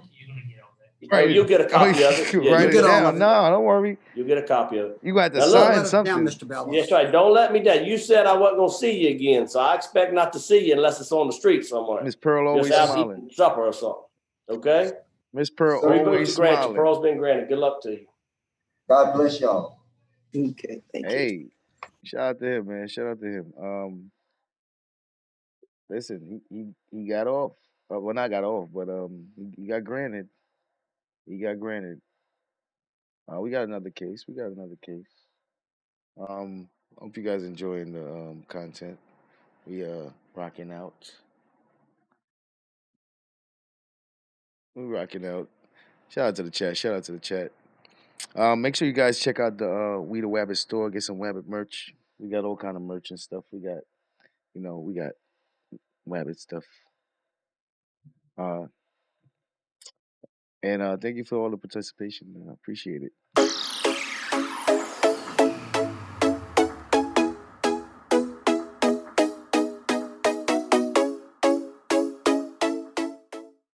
Shout out to y'all. Yeah, we got another one. And as I said, I haven't seen any of these cases that we're watching today. I don't know the outcome. I don't know the details of the case. So it'll be a reaction with you guys. So before the judges vote, we're gonna put a poll in the chat and make sure everybody put what they feel the outcome would be, and then we'll get back to it. So we got another case. Let's see how this one goes. Are you ready? Yeah. To make statements. Again, you can make a final statement. We'll take a vote. You understand the process? Yes, sir. Daniel Crochet, DOC number 526845. You are, let me get this, make sure, second-class offender. Simple burglary, 5 counts, aggravated burglary, 5/25/07, revoked on 10/12/07, then 1/28/08. 4 years hard labor, 15 hard labors, 15 years hard labor, multiple offender. Parole date 6/5/20. Hold it. 4 years hard labor, 15 years hard labor. 2020, 28/08. 4 years hard labor, 15 hard labors, 15 years hard labor, multiple offender. Parole date 6/5/2020. Make sure these dates are right. Good time date 11/8/2021 and full term date 9/4/2022. Does that sound correct? Yes, sir. All right, Mr. Dorlack, would you like to make an opening statement? Hold on, man. Before we get to the opening statement, hard labor. When you say hard labor, like what you mean? Like like in the movie Life, like on them chain gang stuff where everybody breaking bricks and stuff and building railroads and stuff like that. When they say hard labor, what you mean hard labor? Man, so yeah, they do hard labor in these places. This is Louisiana. They doing hard labor. 15 years hard labor and 4 years hard labor. I don't know if he got to serve it to consecutive or concurrent or whatever, but man. Yes, sir. Very, very briefly. This is an unusual case for me, as the board will note. I don't usually handle cases unless somebody served over 20 years. This case came to me originally from a 20-year plus inmate at this institution who's now out and doing well. But he asked me to please see this young man because he thought that he could use my help. And then I was contacted by his mentor, Mr. Marco, who asked me to do the same thing. I have now met with Daniel probably 6 times over the last 2 years. And that's why I'm here. That's why I'm doing this case. I think you're going to find that Daniel's background is one of the saddest, most tragic backgrounds that I have seen in my career. And the reason that I'm going to propose the plan that I'm going to propose today at the end is because of that background and what the deficits I found in his background and what I think he needs to succeed. So I just wanted to open with that. I have also talked to Mr. Marco, the mentor, and Mr. Daniel Boyle, the prospective employer. They both can put their testimony in a grand total of 3 minutes. And that is part of the overall plan for this young man. So I'd like them to both be able to talk about what they're going to do to try to help him. Thank you. Okay, that's fine. We'll keep it in the 3-minute span, and we can do that. So he got a representative. We got the DA is there. The DA usually speak against you or something. Let's see how that goes. All right, Mr. Jones, would you answer Mr. Jones, please? Or no, Mr. Miss Wise. Apologize, Miss Wise. Answer Miss Wise, please. Good morning. Good morning, Miss Wise. Morning. How's it going for you? I'm nervous. Yeah, as you should be, but you're prepared. How about for the record, how long you've served on this 15-year sentence? 13 years, I believe. 13 out of 15, bruh. You done. 13 out of 15 years, you are finished. I mean, sounds like you almost there. So let's see if they let him out. I mean, he only got 2 years left. Thick up, what's up? Real Rich, what's going on? Okay, that's what I'm showing. Okay, all right. And you got 300 days of programs. I was impressed with the fact that you were incarcerated you started GED on 110-13, and you got your GED on 130-13. That's good. That was a day before my birthday too. All right. So that was I'm impressed with that. And you have, and we have both agreed that you have poor supervision history, right? You really, yes. Although you're a second offender, I mean, you got all your charges inside of 6 months. Yes, ma'am. So what was going on in your life in 07 when you were burglarizing these homes? Well, I was, from the age of 10, I was in state's custody. I was in multiple foster homes and group homes, and nothing never worked. Nothing worked out for me, you know, and I had a hard time adjusting because I was constantly moved around a lot. And I think that played a part of, you know, what I got in trouble for, because I was young and I was confused and I had so many problems like anger and depression and things like that. And so my last residence was with a distant family member when I was 16, and I didn't like living there. You know, I got abused, like physically abused. So I always ran away. And when I ran away, I was just like living on the streets, and I was You know, I was breaking into cars at night and, you know, stealing chunks, chains and stuff, you know, and that's basically what happened. And then I got convicted for the car burglary first, and then I was supposed to report to probation and parole, but I never did because I was committing those crimes in a city that I wasn't even living in. I was basically living on the streets. Okay, so yeah, I got the offense date. Troubled childhood. He said since the age of 10, he's been basically in the system. 310 of 07 and then 11 of 07. So you did commit your crimes right together. Was drugs or alcohol a factor? Not alcohol. I never really drank alcohol, but I've done experimenting with drugs before, marijuana and cocaine. So, but when you were committing these burglaries, my question to you is, were you using any drugs during that time? Yes, ma'am. What were you using? What were you using? Cocaine. Yo, wait. The dude in the bottom, he got his face like, man, this guy full of shit, man. Man, he lying. The guy in the bottom, he making faces like he don't believe this dude. I want to know who this guy is, what his issue is, because the dude in the bottom, he making faces the whole time this guy's talking. It's like he don't believe him. I don't know. Were you using any drugs during that time? Yes, ma'am. What were you using? What were you using? Cocaine. Like, okay. That's what I think is what you told the arresting officer, because you were committing your crimes while on a bicycle and that you were using crack cocaine. And I wanted to see if you're gonna own that today. Wow. So they saying that in the reports is saying that he was committing these burglaries on a bicycle and he was on crack cocaine. But he said it's regular cocaine. Let me see if she accept cocaine as crack cocaine.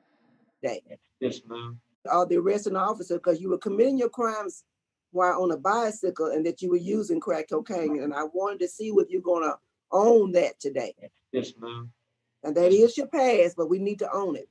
Yes, ma'am. I own it. I take responsibility for it. I was using cocaine. Yes, okay. And what have you done since you've been incarcerated to address your cocaine addiction? I've taken men's work. I didn't get a chance to take substance abuse because I wrote the mental health department and they told me that I wasn't eligible because I didn't have a drug charge. So I took men's work instead, and men's work touched upon anger management and sexual abuse and substance abuse. Okay, all right, okay. You can only do what you can do. I just wanted to, make sure you know what you can do. I do want to advise you that one of your victims is unopposed because the victim said that you wrote her a letter asking for her forgiveness. A long time ago. Yeah. But she's still unopposed. But you have other victims that are opposed, and the DA's office is here. Man, this man got multiple victims. Man. So he got one victim that's unopposed. He wrote that victim a letter a long time ago. But it seems like he got multiple victims and they still opposed. Now, back in 2009 at Rayborn, there was battery on a correctional officer. What happened to that charge? I was resisting being restrained one night. I was taken out of my cell so my cell can be searched, and I was a child then. I was like 17 or 18 or 19 or something, and I was resisting being restrained, and they had to take me down to the ground and put restraints on me. And one of the officers said that I struck him in the leg, like I kicked him or something. So they wrote me up for that and they street charged me. And I went to court and they gave me 90 days parish jail time. Damn. Okay. All right. You have a lot of support here. I'm gonna sit back and listen. You do have a moderate learner, and your last write-ups were in 2018, right? Is that correct? Yes, ma'am. And you had a total of how many write-ups in these 13 years? I think 61. I think 61. 61. A lot. Yes, 61.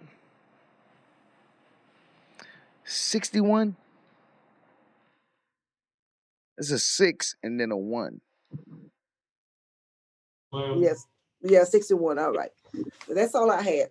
Mr. Jones, Well, 61 sounds like a lot. It's been 13 years, but damn, how much what you average in a year, bro? God damn.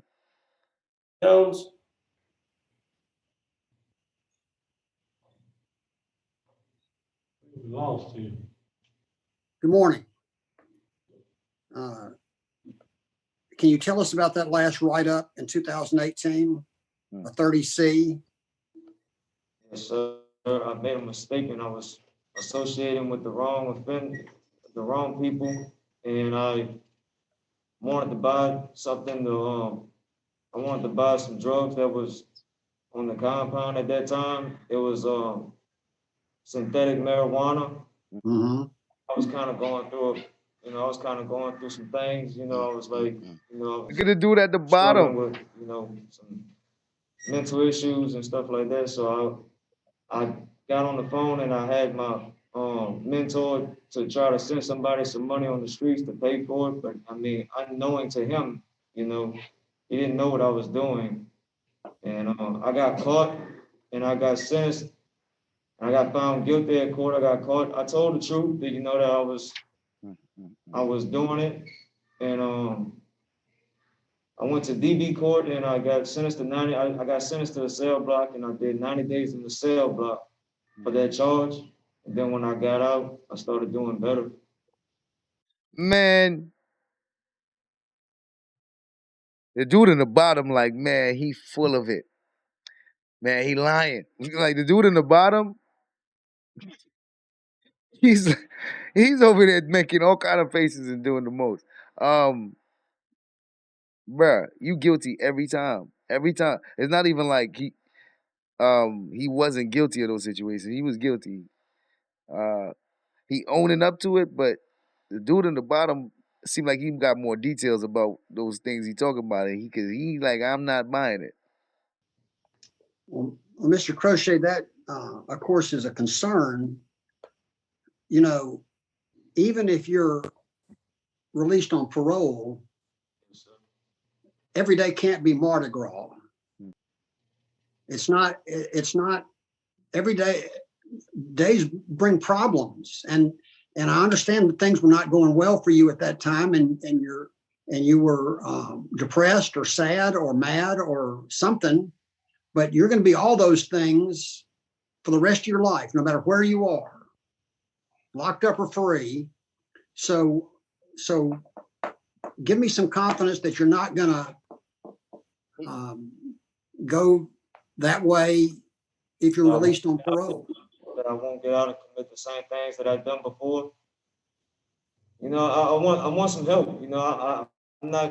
I need help. I still need help. I've grown a lot since I was a child, since I was younger. I've grown a lot. I've got some good accomplishments. When I graduated with my GED in 2013, that gave me a lot of confidence to continue to try to want to do better, for myself. So I got anger management in that same year. And then when I got here, I was slowly developing, social skills and how to, I was always kind of working. I had a job. I worked in the kitchen at David Wade for many years. I got here. I came here because I wanted to move closer so I could get visits regularly. And then when I got here, I started doing good. I was doing good when I first got here. I got a good job in the canteen.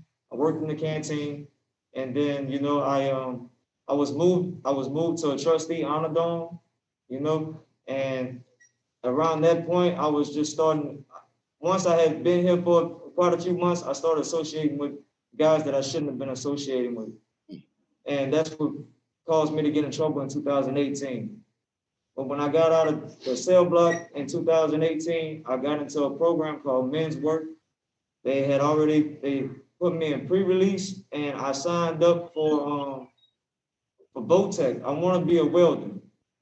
I want to go to school to be a welder. That's what I really want. But they put me on the list for welding, and the list is so long that they couldn't put me in there right away. So they gave me something else instead, and they gave me building tech. Building tech is it's like it's like two things. It's like carpentry and plumbing put together, but it's basically it's more. It gives you more on basic safety in the in that kind of field of work. So I learned basic safety. I learned I learned a lot in building tech. I learned how to read blueprints. I learned how to read structural plans. I learned I learned a little bit about plumbing, and I even got some hands-on. So now that I had done came out the block from my last write-up, I started doing better. I was in Votech, and at the same time as I was in Votech, they're building a new building here, an intake building for new intakes. And I got the opportunity to work and get hands-on with that kind of work, with the same thing I was in school for.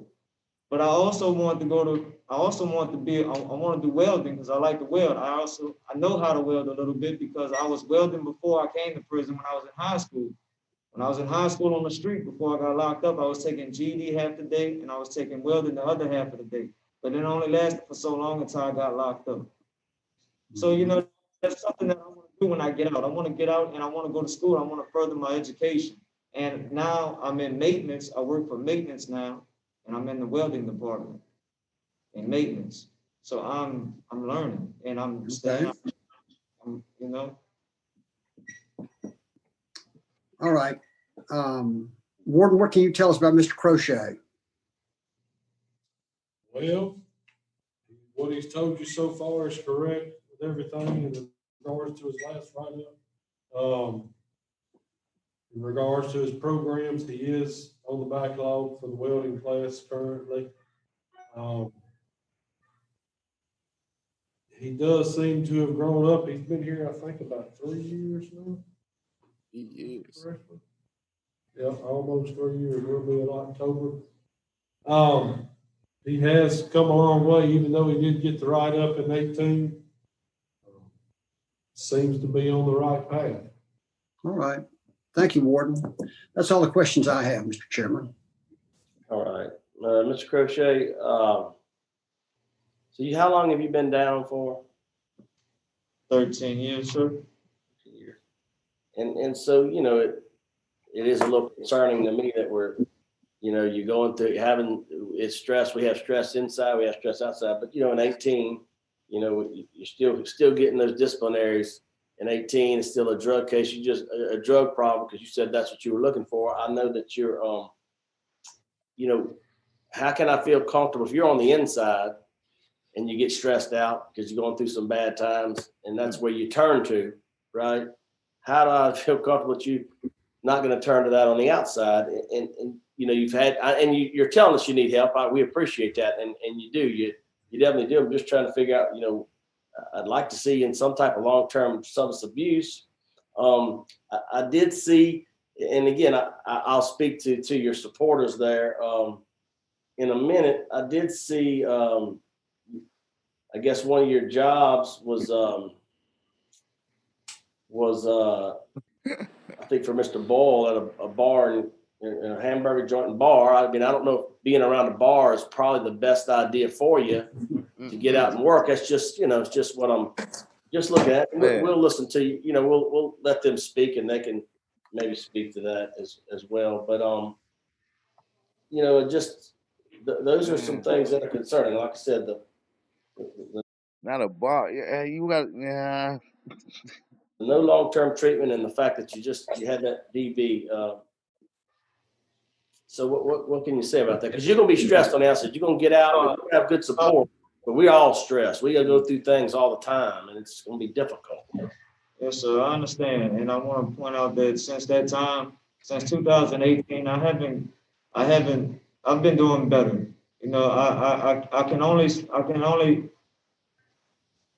I've been at the bottom of the barrel before, and there's no other way for me to go but up. And that's what I keep on my mind every day when I get up in the morning and I go to work. Because when I get up Monday through Friday, I get up and I go straight to work, and I enjoy doing what I'm doing. I love I love it.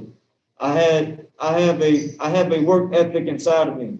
I figured that out after all these years. I found that out after all these years. So as the years went by, I started maturing more and more.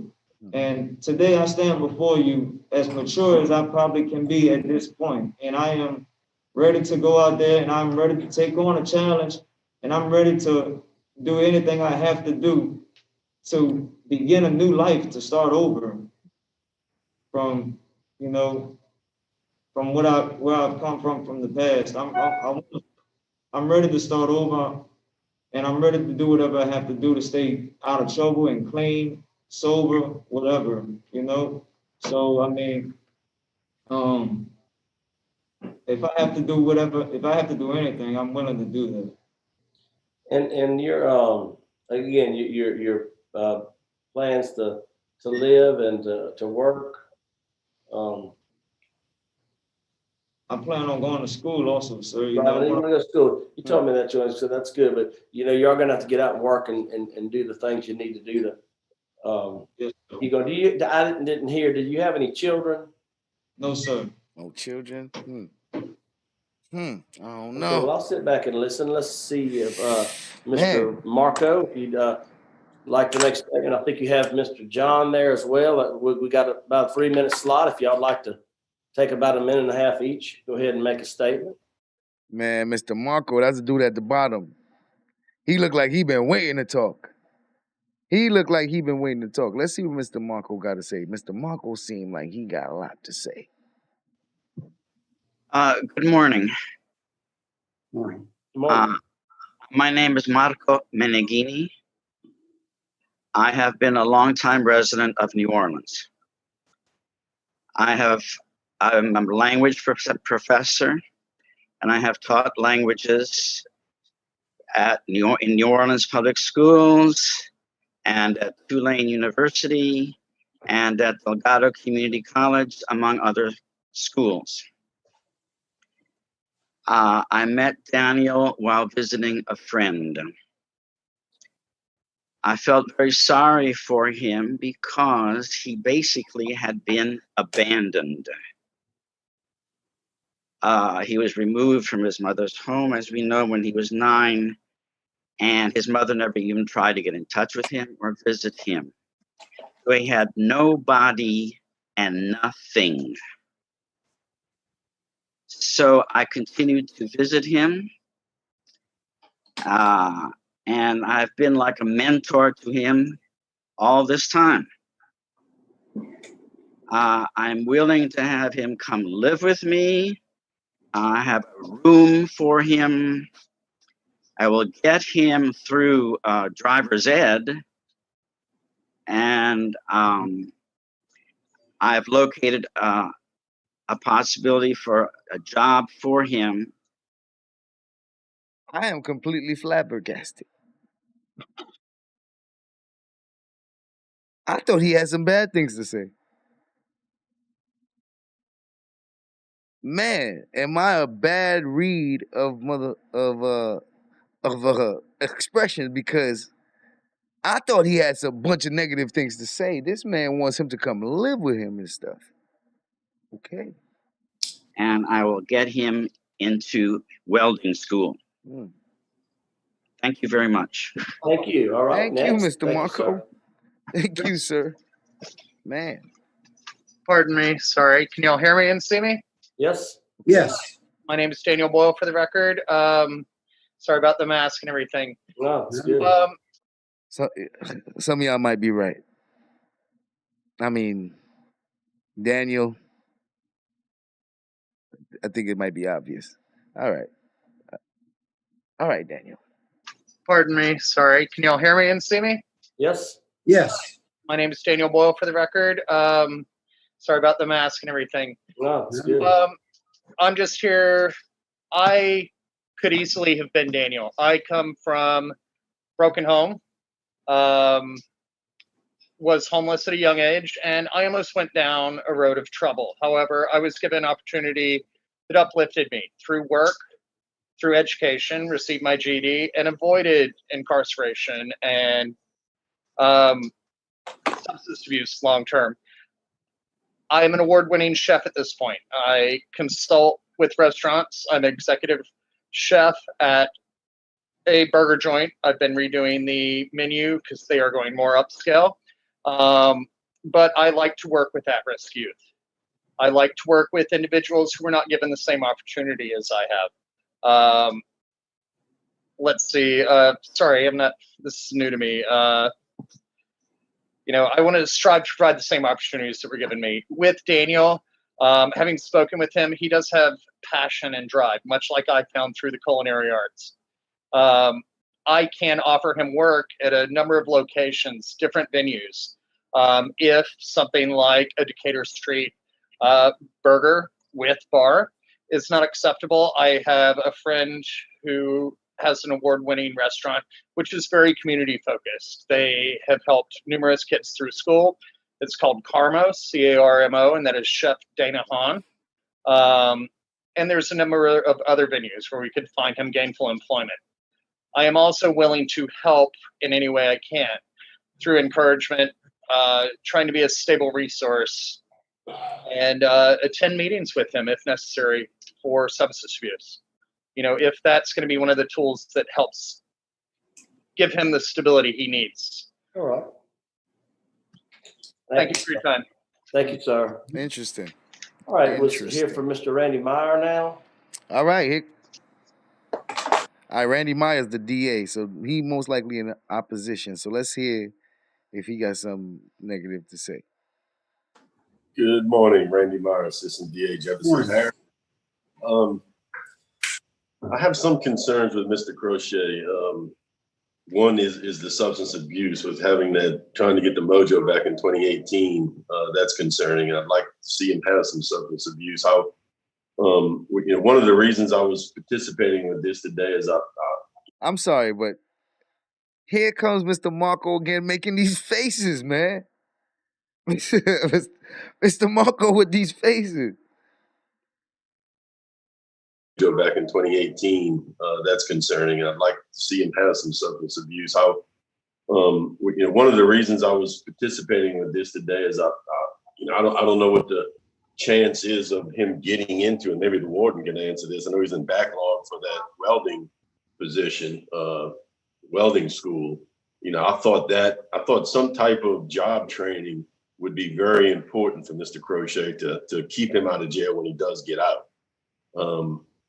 And after listening to him today, I'm even more, I think that's even more important than I originally thought it was. And, having him get a trade while he's incarcerated, I think will go a long way in keeping him out of jail in the future and keeping him on the right track. So, so we would be opposed until he does get some type of job training. Would like for him to also have the substance abuse treatment while he is there. All right, thank you. Mr. Nordyke, would you like to make a statement or have? I'll let Mr. Crochet make a statement and I'll do the final. All right. All right, Mr. Crochet, if you'd like to make a statement on your behalf. Yes, sir. Go ahead. I appreciate your opinion and the other boys' opinions in this matter, and I want to tell you that I'm more mature than I ever was when I was younger, and that I also within this, since my last write-up, I also had taken a course. It's a certified personal trainer course, because when I was trying to focus on changing my behavior when I was younger, I got my anger management certificate. I turned to physical fitness as a venue to, cope and channel my emotions and my anger and stuff like that. So I got really interested in physical fitness, and I wanted to educate myself in that field because I like working out with other people and showing other people how to work out. I basically taught myself. So I took this course from ISSA. It's a certified personal trainer's course, and I graduated that, and I got my certificate in that this year. And I graduated VOTEC this year with a certificate in building tech, carpentry and plumbing. And if you let me out of prison, if you give me an opportunity, if you grant me parole, you granted me more than just my freedom. You granted me an opportunity to get out and start my life over and do better. So I want to, whatever happens, I want you to know that I take full responsibility of my actions. And I'm sorry for the crime that I committed that got me in prison. And I know it's not just wrong for what I did, but I know that I also destroyed somebody's sense of security, and that is wrong. And I won't be doing that anymore. All right, thank you. Mr. Nordike? As I said in the beginning, this case comes to me in a sort of an unusual way. One of the older prisoners at that facility asked me to check on Daniel and talk to him, and I did. And then Mr. Marco called me and did the same thing, and I did. I've met with Daniel probably 6 times now, maybe more. Usually it's more than I would normally meet with a client. And from the very beginning, I realized there were several things at play in this case. One was his very young age at the time he went to prison. Daniel was thrown away as a 9-year-old or a 10-year-old. His mother never visited him. Mr. Marco has done yeoman's work. He actually found the mother in Georgia, located her, and got her back in contact with her son. It didn't take, but at least he made a try. So there has just been no parental contact. Yeah. Daniel lived on the streets, and he did what he had to do to survive. He has done a remarkable job, I think, of preparing himself for release. He got his GED in a very timely, quick fashion. What this case, as this board knows, I don't like habitual offender sentences because they put people on the street, usually without supervision. That's the problem in this case. If we don't parole Daniel, if we don't put him on the street under supervision, he will good time out with virtually no time left on supervision, or he will full time out with no supervision. And that, to me, is a very wrong-headed way to approach rehabilitation and approach corrections. I think supervision is critical in this case. What I would suggest is that. Hey, that's a good, hey, he's good. He's good. Like when you put it like that, if I let him stay here for the next 2 years and finish his sentence, he gonna get out with no supervision. Or I could let him out now and supervise him and make sure that he's on the right path. That is, boy, hey, Mr. Keefe. Okay, I see you, Mr. Keefe. Man, when you put it like that. Way to approach rehabilitation and approach corrections. I think supervision is critical in this case. What I would suggest is that we parole him to the plan where he goes to live with Mr. Marco. He gets a job, and the parole officer can say, you don't have to work in bars, you can't work in bars. And as Daniel Boyle has pointed out, he can find other work for him. He goes to Delgado and gets his welding degree, which is what he wants to do. And we put him on the street under supervision. He didn't mention this, but I understand that he is a trustee. And one of the things that I started working with him on back in 2000, I think it may have been 18, it was shortly after that write-up, is I told him I wanted him to focus on work-related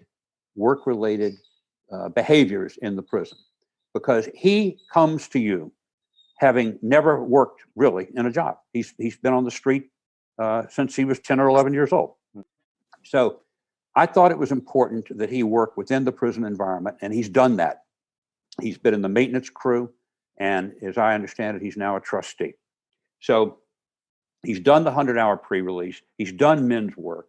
He's done some Toastmasters. He's done Cage Your Rage. He's done the GED. He had a lot of write-ups early, but what youngster in the prison system doesn't? They all do. That's not uncommon. He's done 87% of the time he was sentenced to. He's done almost all of it. So I think the way I would like to hopefully handle this is to to grant him parole and give him an opportunity to go to Delgado, get that degree, and then become a welder. He's got a network of support out there that exists to right now. It may not exist later. Now is the time to do this. And one other point that I think was raised, and I forget, maybe Ms. Wise raised it, and that was the moderate Lorna. Lorna cannot be changed. It's based on static factors, primarily on the left-hand side, and age at first arrest and age, his current age, have given him the moderate score. There's nothing he can do about that. The Lorna score is driven by his early ages. So I would ask the board to parole him under the plan that we've put forth. If substance abuse is a concern, and it should be, I guess, the answer is what Mr. Daniel Boyle suggested, and that is, let's get him to a bunch of meetings and use that opportunity. So I would ask for parole to supervision and let him go forth and try to become an adult. All right, thank you. All right. Well, Right. hey, that was pretty well laid out. Is the panel prepared to vote?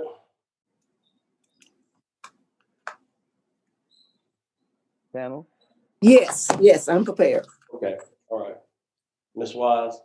All right, the panel's prepared to vote, ladies and gentlemen. Let's start this poll. We'll get ready to vote. Get ready to vote, people in the chat. Will the judges grant parole in this case? We got 2 minutes. Time is starting. Will the judges grant parole? Right now, it sounds like a yes to me. This one seems like a yes to me. I don't see no reason why they wouldn't at this point. He almost out of there. He almost out of there. So yeah. Seems like a no-brainer. If they don't let him out, that would be real surprising. It would have to be something that, they saw that he. I don't see them not letting him out. I don't see them not letting him out. Jason with a carrot, what's going on? Yeah, I don't see them not letting him out. He did pretty well to So basically, this guy got a childhood, boy. I mean, 9 years old, your mom abandoned you. You out here on the streets doing all type of stuff. The good thing is we ain't hear no violent crime. We ain't hear no him, 'cause they said burglary. We ain't hear no armed robbery or deadly weapon type stuff. So a young kid doing a bunch of nonsense, breaking the rules, breaking the law, getting in trouble constantly. Probably feel like nobody cares about him. And Mr. Marco and them been trying to help this boy. So yeah. Definitely has a story. Hopefully they let him out and he hasn't been in no trouble since. Shit, he did all that time. Sure, you don't want to be in no more trouble, So, yeah. All right, time is up. Time is up. Let's check these votes and this poll. All right, we got 17 votes. Will the judges grant parole in this case? 88% said yes, and 11% said no. Let's see what the judges say.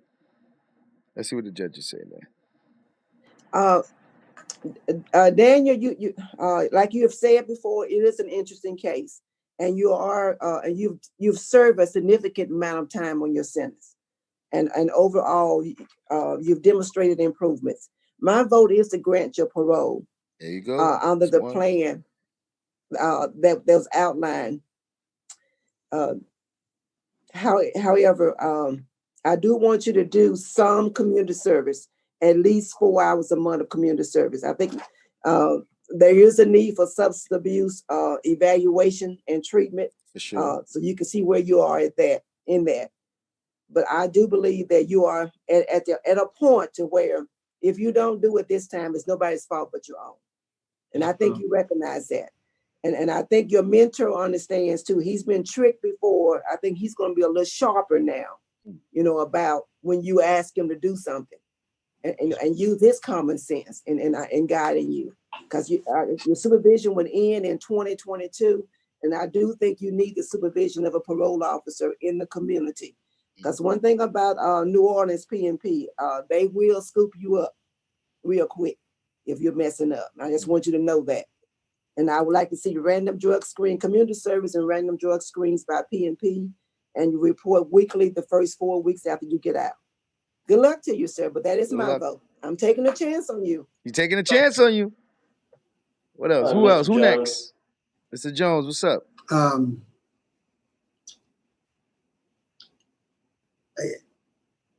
Yours is a difficult case. First of all, you got dealt a bad hand as a child, and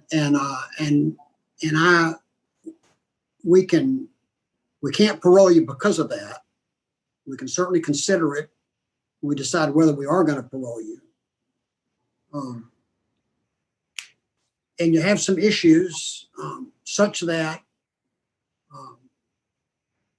a parole for you would probably put more conditions on them than most parolees, because you kind of have you have at least two areas that we think need to be addressed.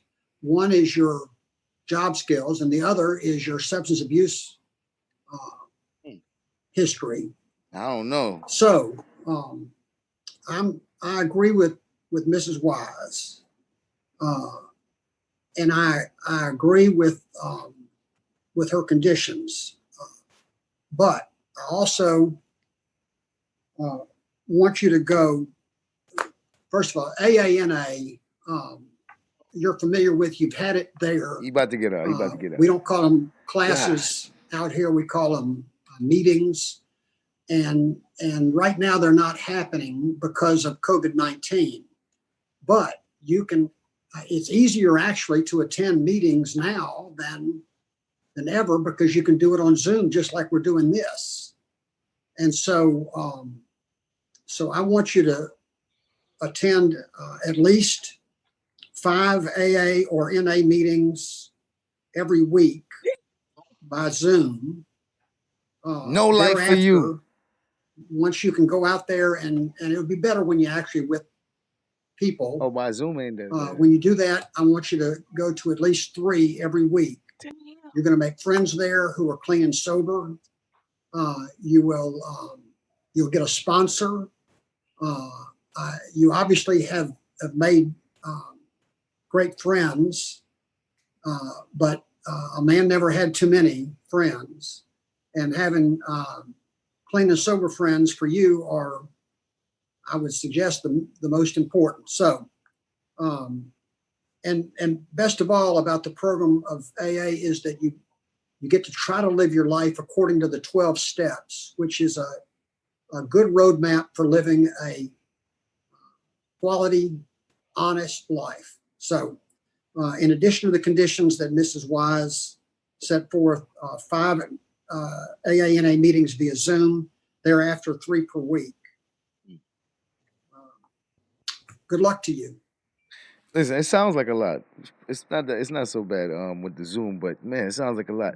And man, he play a lot, Mr. Keith Jones. He wanted to add some stipulations, man. They just loaded some more stipulations on him. Yeah. Thank you, sir. But that's 2 out of 3. So that's a golden ticket right there. All right, you have 2 votes to grant your parole. This is a difficult case. This is, there are things that I would like to see you do before you got out on the street. But we're in a different time. We have the COVID issue that, these years. I mean, I would like to send you to some long-term drug treatment. I'll be honest with you. But that's really just not available at this moment. And so I'm going to take a chance on you. Take a chance on you, bro. As well, I'm going to vote to grant you parole. There you have it. Looks like you have some things working in your favor. A lot of mercy. This is sometimes we're right and sometimes we're not. We like to be right a lot more than we're not. And so we hope not to see you back again Looks like you got a good support system around you. I'm going to vote to grant your parole with the stipulations as stated. You have a curfew from 9 p to 6 a unless you're working or at church. You'll have NAAA 5 times a week. That's through the Zoom or phone, however it's done. And then after that, you'll be 3 times a week when it's available. Yes, sir. Okay. If, Mr. Chairman, if I may, Yeah. I wanted to make his attendance at Delgado and the pursuit of his welding certificate a condition of his parole as well. Okay. Make sure he get that. You have Make random sure you drug get that. screenings from PMP. You'll have a drug evaluation, on a substance abuse evaluation, and follow up on the outside as well. Eval and follow up. You do community. Mr. Wise wants you to do a community service 4 times a week. 4 hours a month. 4 hours a month. I'm sorry, 4 hours. 4 hours a month. Yeah. Golly, that's gonna be tough. That'll be yeah. You're right. And report weekly to probation parole the first 4 weeks of release. Not bad. Make sure you stay on the right track and get up out of there, man. Per month. And report weekly the first 4 weeks to overwhelming probation for and real. parole. It sounds like a lot though, but however they are doing that. It's better than jail. First 4 weeks to probation for a weekly. You'll maintain a full-time, you'll maintain your employment. So if we want you to get enrolled in Delgado and begin that process as well. So if I covered all the stipulations. I believe you have, sir. So Daniel, if you don't make it this time, the only person's fault is going to be yours. Thank you. You can't blame nobody else this time. The grant with the stipulations as stated, your parole's been granted. Thank you guys for being a part of the process. All right, he got a golden ticket, ladies and gentlemen. That boy got a golden ticket so far. All right, I'm gonna do one more. And we'll get out of here. So last one.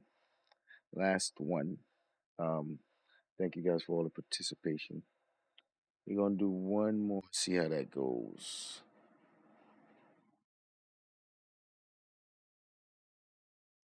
We're gonna see how that goes.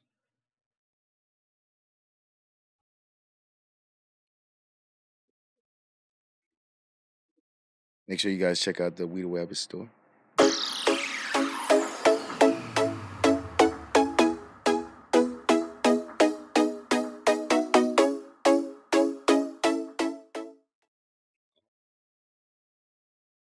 Yeah. So we got another one. We got another one. Like I said, I don't know how this goes. We don't got points in here. I don't know how this goes. I haven't seen this case. We're gonna watch it together, and basically, before the judges votes, we're gonna vote and see if we're on the right track. So this is our last one for today, and then I'll see you guys probably sometime next week around the same time, and I'll have some uploads during the week. So look forward to those. And let's get to it. Our last parole board hearing today. When it's appropriate. Do you understand the process? Sure. Darren Nichols, DOC number 302. Shout out to Yvonne, man. For sending a donation to that PayPal. Appreciate it. 302-809, 4th class offender, the distribution of Schedule 2 CDS, 4th felony, habitual offender since on March 15, 2010, 40-year hard labor, parole date January 24, 2019, a 4th felony. Whoa. 302-809, 4th class offender, the distribution of Schedule 2 CDS. All right, distribution of Schedule 2 CDS. I don't know what that is.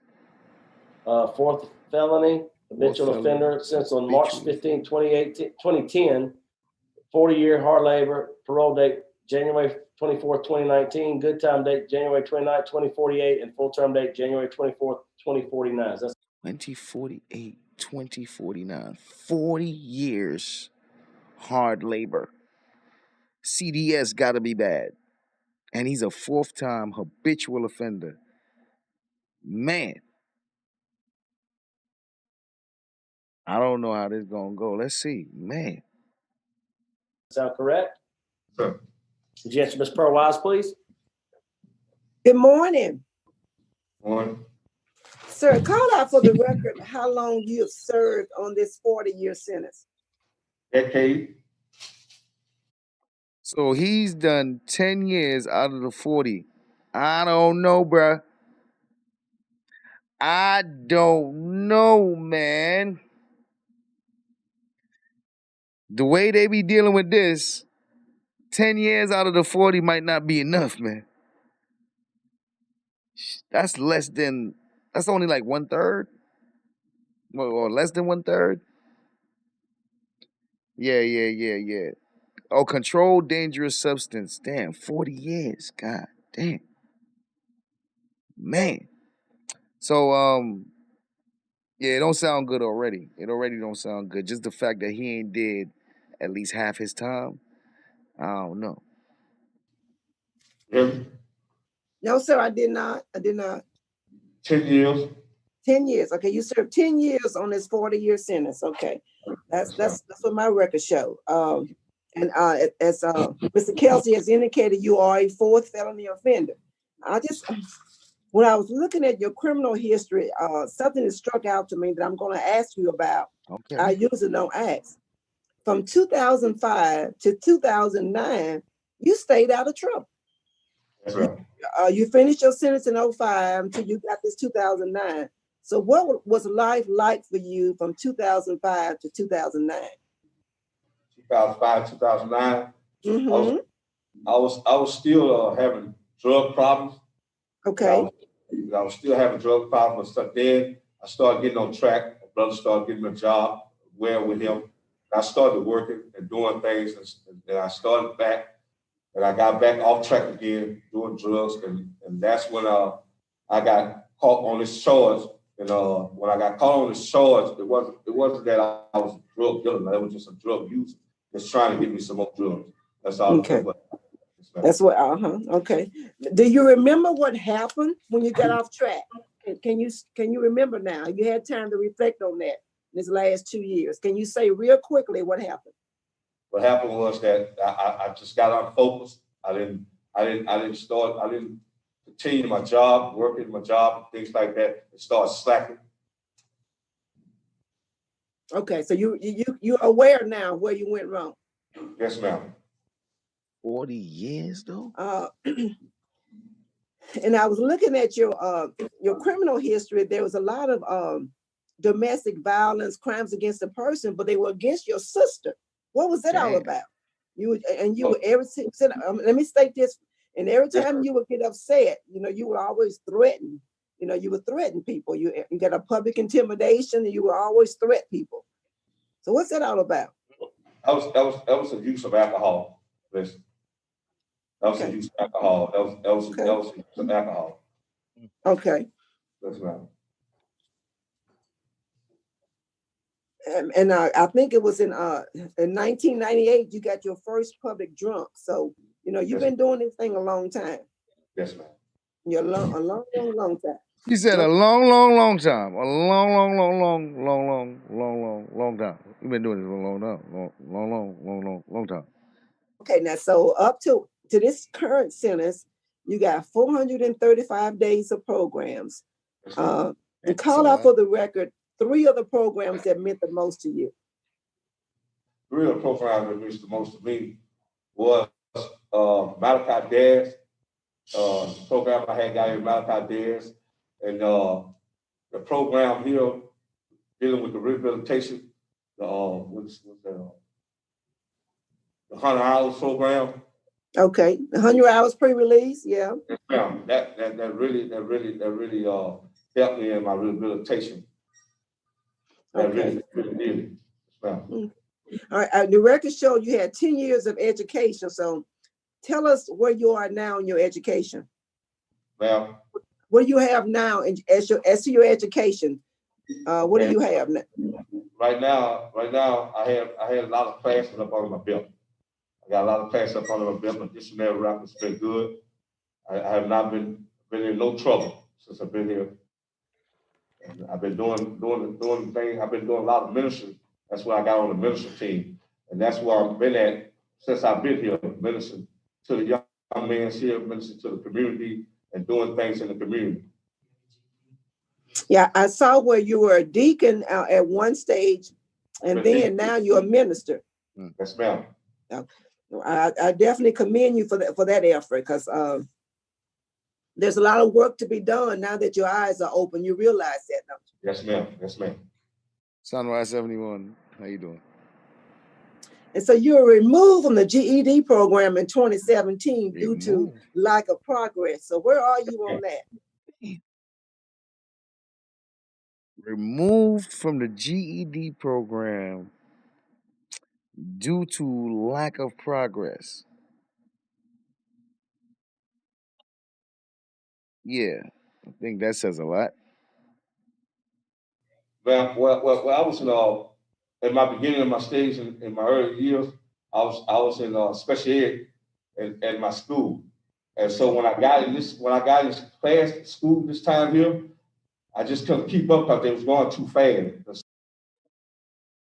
I figured. So I come back and I progressed. I came back and got on my practice test, and I was removed. Put on backlog. Okay. Well, all right. I didn't see a letter from the education department as to what their recommendation is. I do want to state for the record, while you're on supervision, I mean, you absconded for an entire year. That's in 2004. That's just a part of your history. And also, I want to acknowledge that you have letters supporting the file from your mother, your brother, your sister-in-law, and your sister-in-law, who is a professional counselor. So I do see where you have some support in the community. I made a note for some reason, and I can't remember why I made this note. You said you were a user and you were not dealing, but you got arrested. But you got arrested for selling. Yes, ma'am. I got arrested. Yes, ma'am. Black Fire Edits. What's going on? You said you were a user, but here it says you got arrested for selling. I wonder, what's that? You using and selling? You said you were a user and you were not dealing, but you got arrested. But you got arrested for selling. Yes, ma'am. I got arrested. Yes, ma'am. Hand in hand with the undercover officer. Wow. And I made a note to myself to tell your mother the truth about, what you're doing.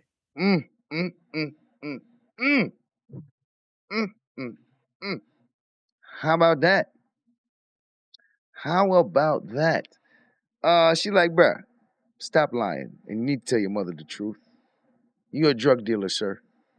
Okay? You need to stop lying to your mama. She said you made a hand-to-hand with an undercover. She's basically like, bro, you did that. This was you. Oh man. So you over here lying to your mama and tell her you're using this stuff and not selling it, huh? Hey, you gotta be honest now. Miss Pearl, she don't play. She like, listen. She said, I made a note of it.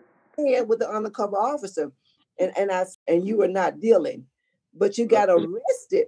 But you got arrested for selling. Yes, ma'am. I got arrested. Yes, ma'am. Hand in hand with the undercover officer, and I made a note to myself to tell your mother the truth about, what you're doing. Well, I understand. You're breaking up, Miss Wine. Oh, okay. I don't know why. Nah, I hear her clearly. I made a note to myself to tell you to be sure and you tell your mother the truth about your criminal involvement. Because the police didn't just pick you up because you are a drug user. They don't do that. They don't arrest nobody because they're using drugs. It is what you are doing while you're under the influence of drugs that's criminal behavior that get you arrested. Yes, ma'am. So you didn't tell your mother that you were actually selling as well. His mom is right up there at the top next to his brother. Hey, these is your confessions right now. Man, so he been telling his mom that he's a user, he don't sell to the community. And he done sold to undercovers. Oh my goodness, that don't look good. And that's all I had. I just want to listen to my colleagues and hear what they have to say. Mr. Jones?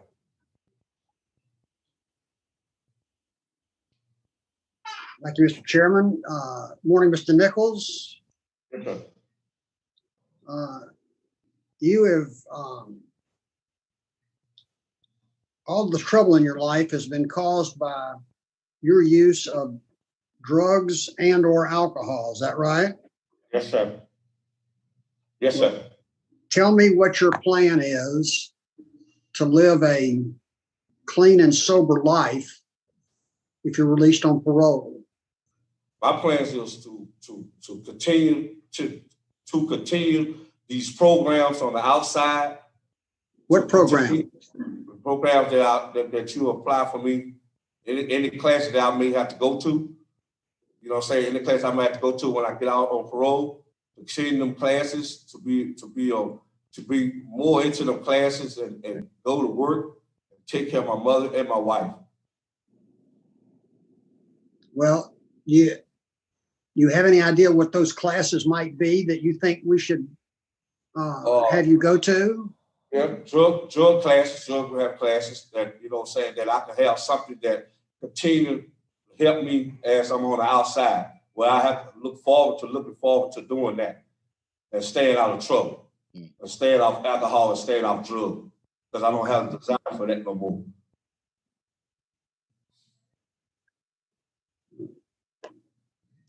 And how would you plan to make a living? I have a job already waiting on me. Doing what? It's working with fences. It's a manufacturing company where my brother works at, and they're just gonna hire me as soon as I get out. Okay. Yes, sir. Do you know what kind of money they're going to pay you? Well, I know they start off at like $9 an hour.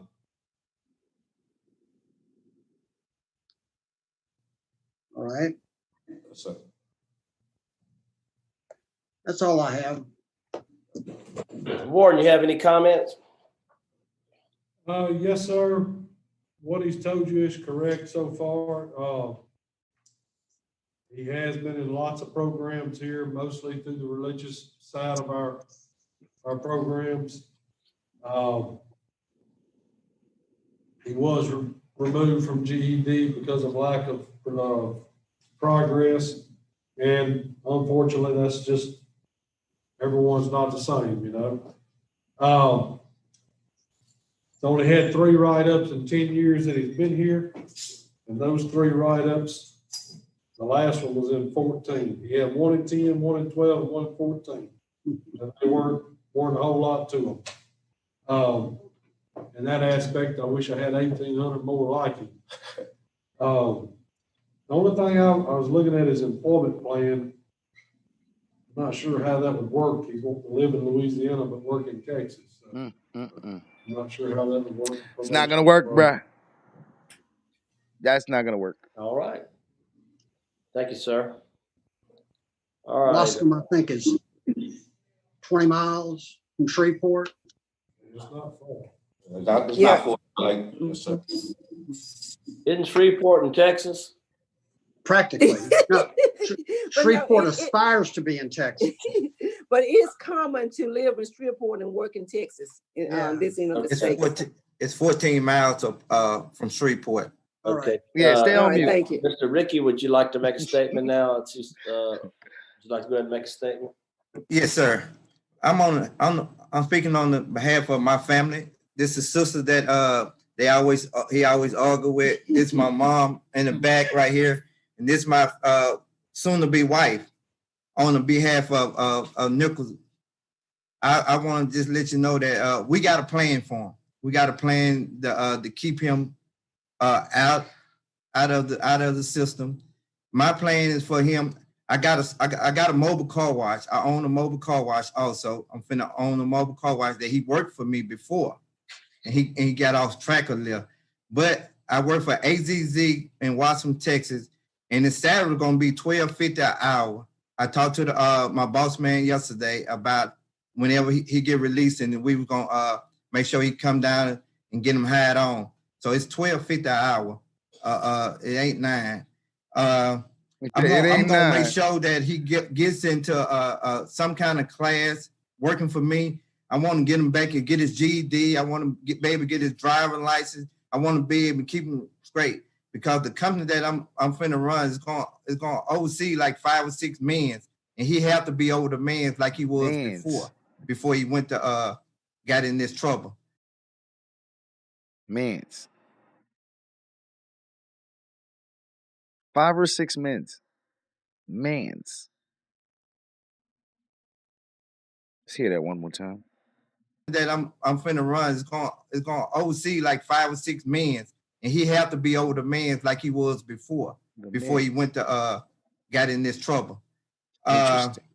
I taught school for 25 years. I was coach for 20 years, and I know how important the education is for him. And I never drank, I never smoked a day in my life, and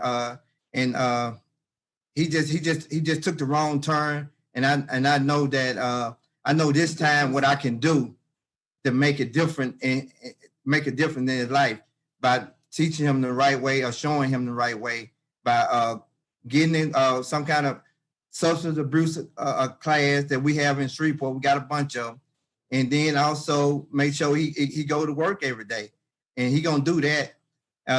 Like I say, he got a good support system that's gonna help him out. Yeah, the chat got me laughing. I'm not laughing at what was he saying. I'm laughing at the chat. The chat got me laughing. A lot of mercy. We back him 110%, and it'll be totally different this time. It'll be totally different on all our part as a community. As a group of family, we're gonna stick together. We're gonna bind. We're gonna make sure that this never happen again. And by doing that, we're gonna make sure that he goes get his GED. He go to counselor, and my wife is a counselor, so she gonna work with him on that part, and I'm gonna work with him on the business side part. And spiritual wise, my mom got us that way, and so we're gonna be okay. All right, thank you. Appreciate that. All right, Mr. Spears. Take your mute off. Yep. All right, are we off now? I think you're off. Nope.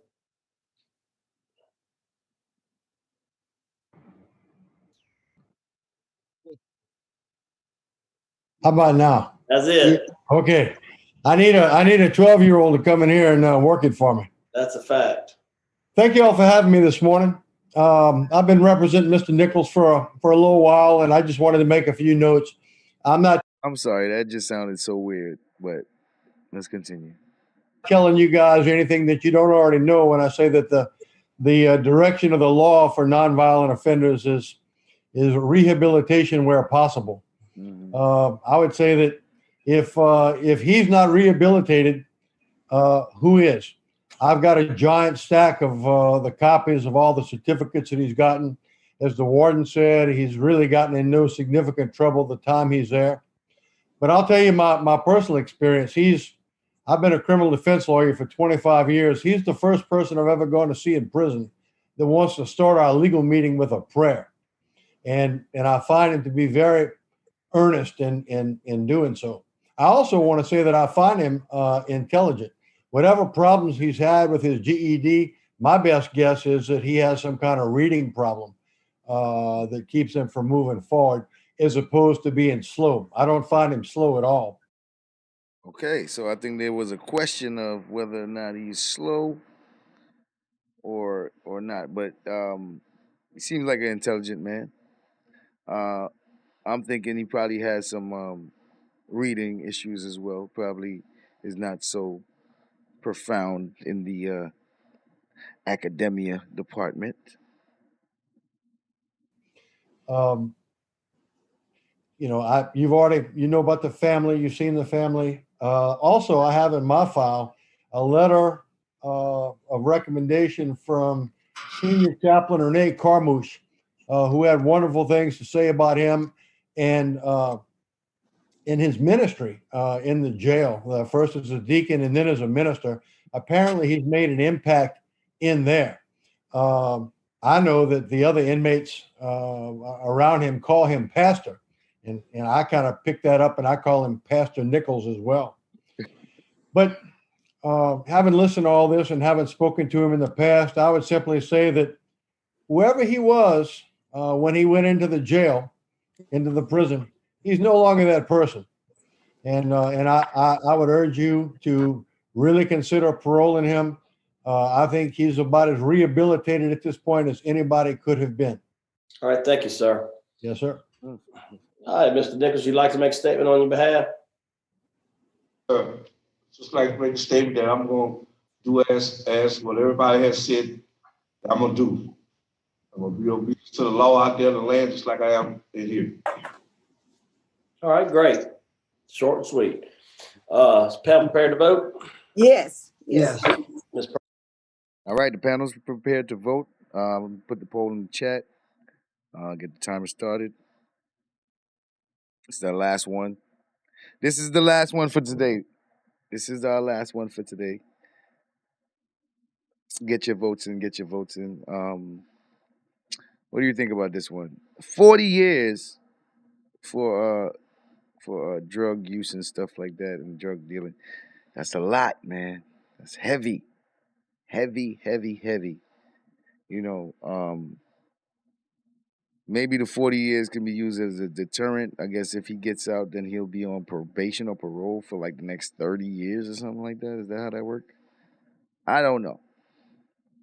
But yeah, that's a heavy, heavy sentence. I guess his record is what did it. But yeah, hopefully, I think they should let that man out on some supervision, man. He's been down for 10 years. That's a long time. 40 years though. My goodness. Nah, they didn't really get into the details of how much drugs or I don't think. Preacher does make his record seem good. I guess. Next 15 years, 1.5. Man. Make sure you guys check out the We the Wabbit store. We got merch. Support the channel.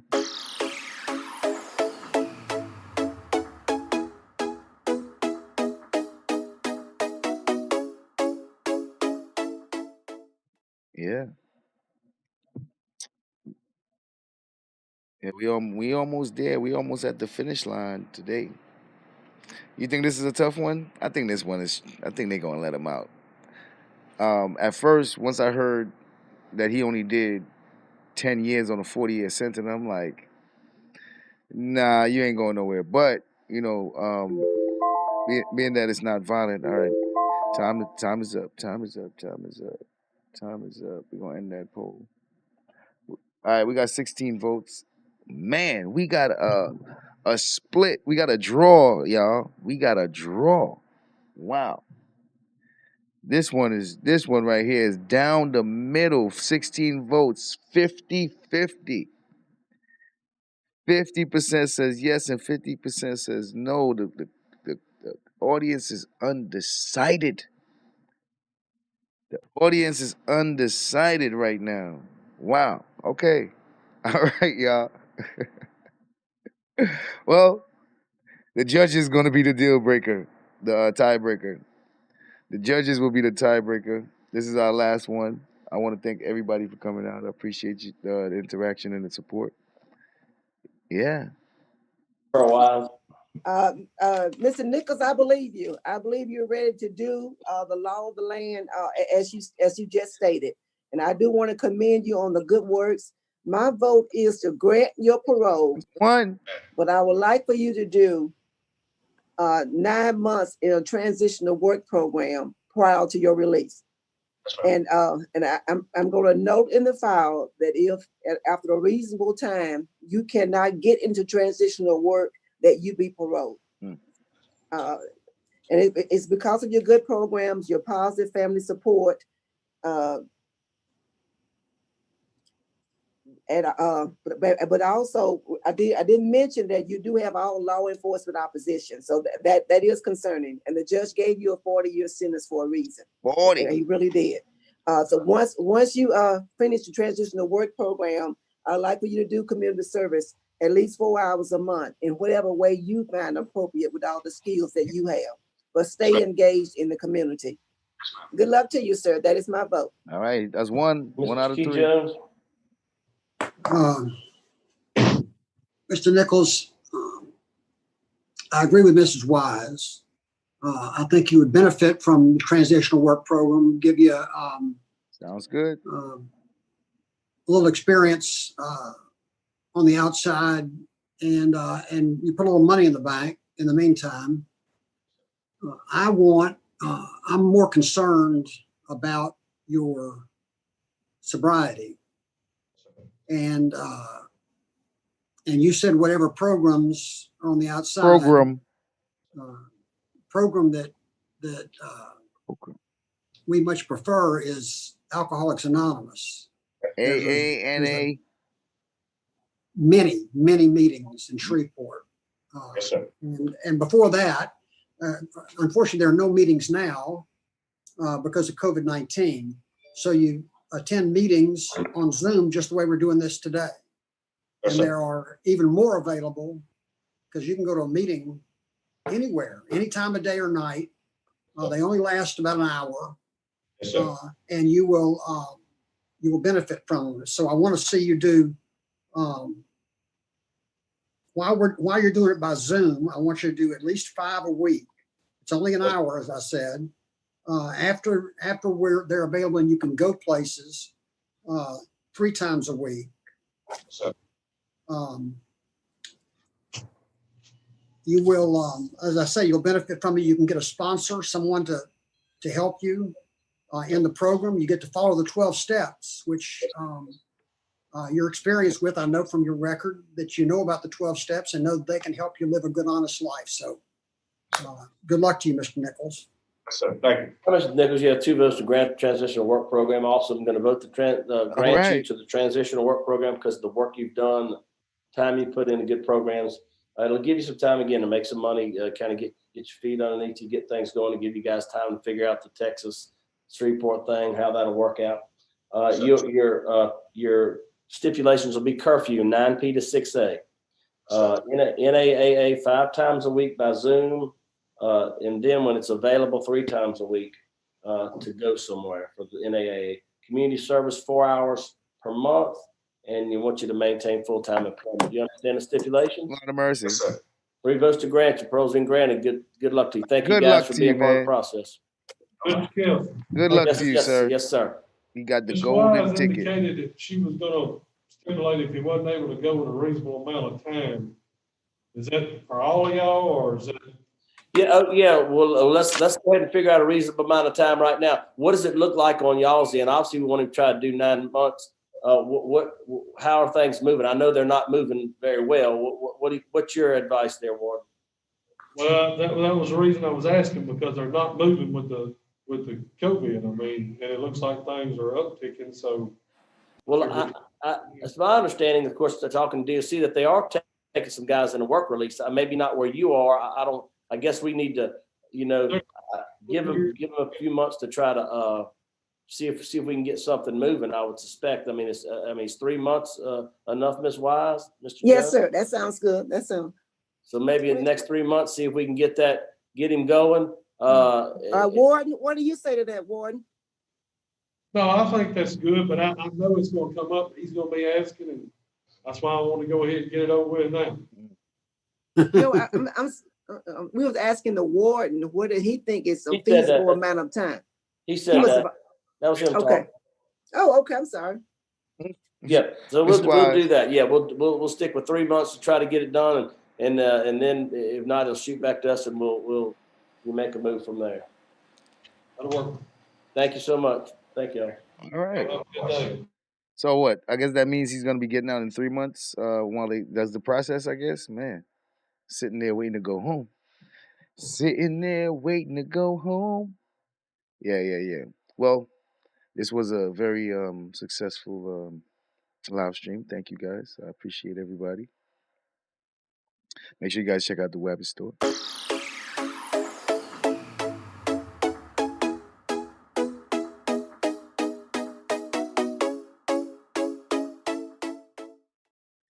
Yeah. And we're gonna wrap this one up. Thank you everybody for coming out. I appreciate all the support. Thank you everybody for participating and all the new subscribers. Yeah, we're making some changes and stuff. You see, we got the setup and all that. I appreciate that. So be on the lookout for more content on this channel. So I'll see you guys again. Thank you for coming out. Wabbits, we are out the house. All.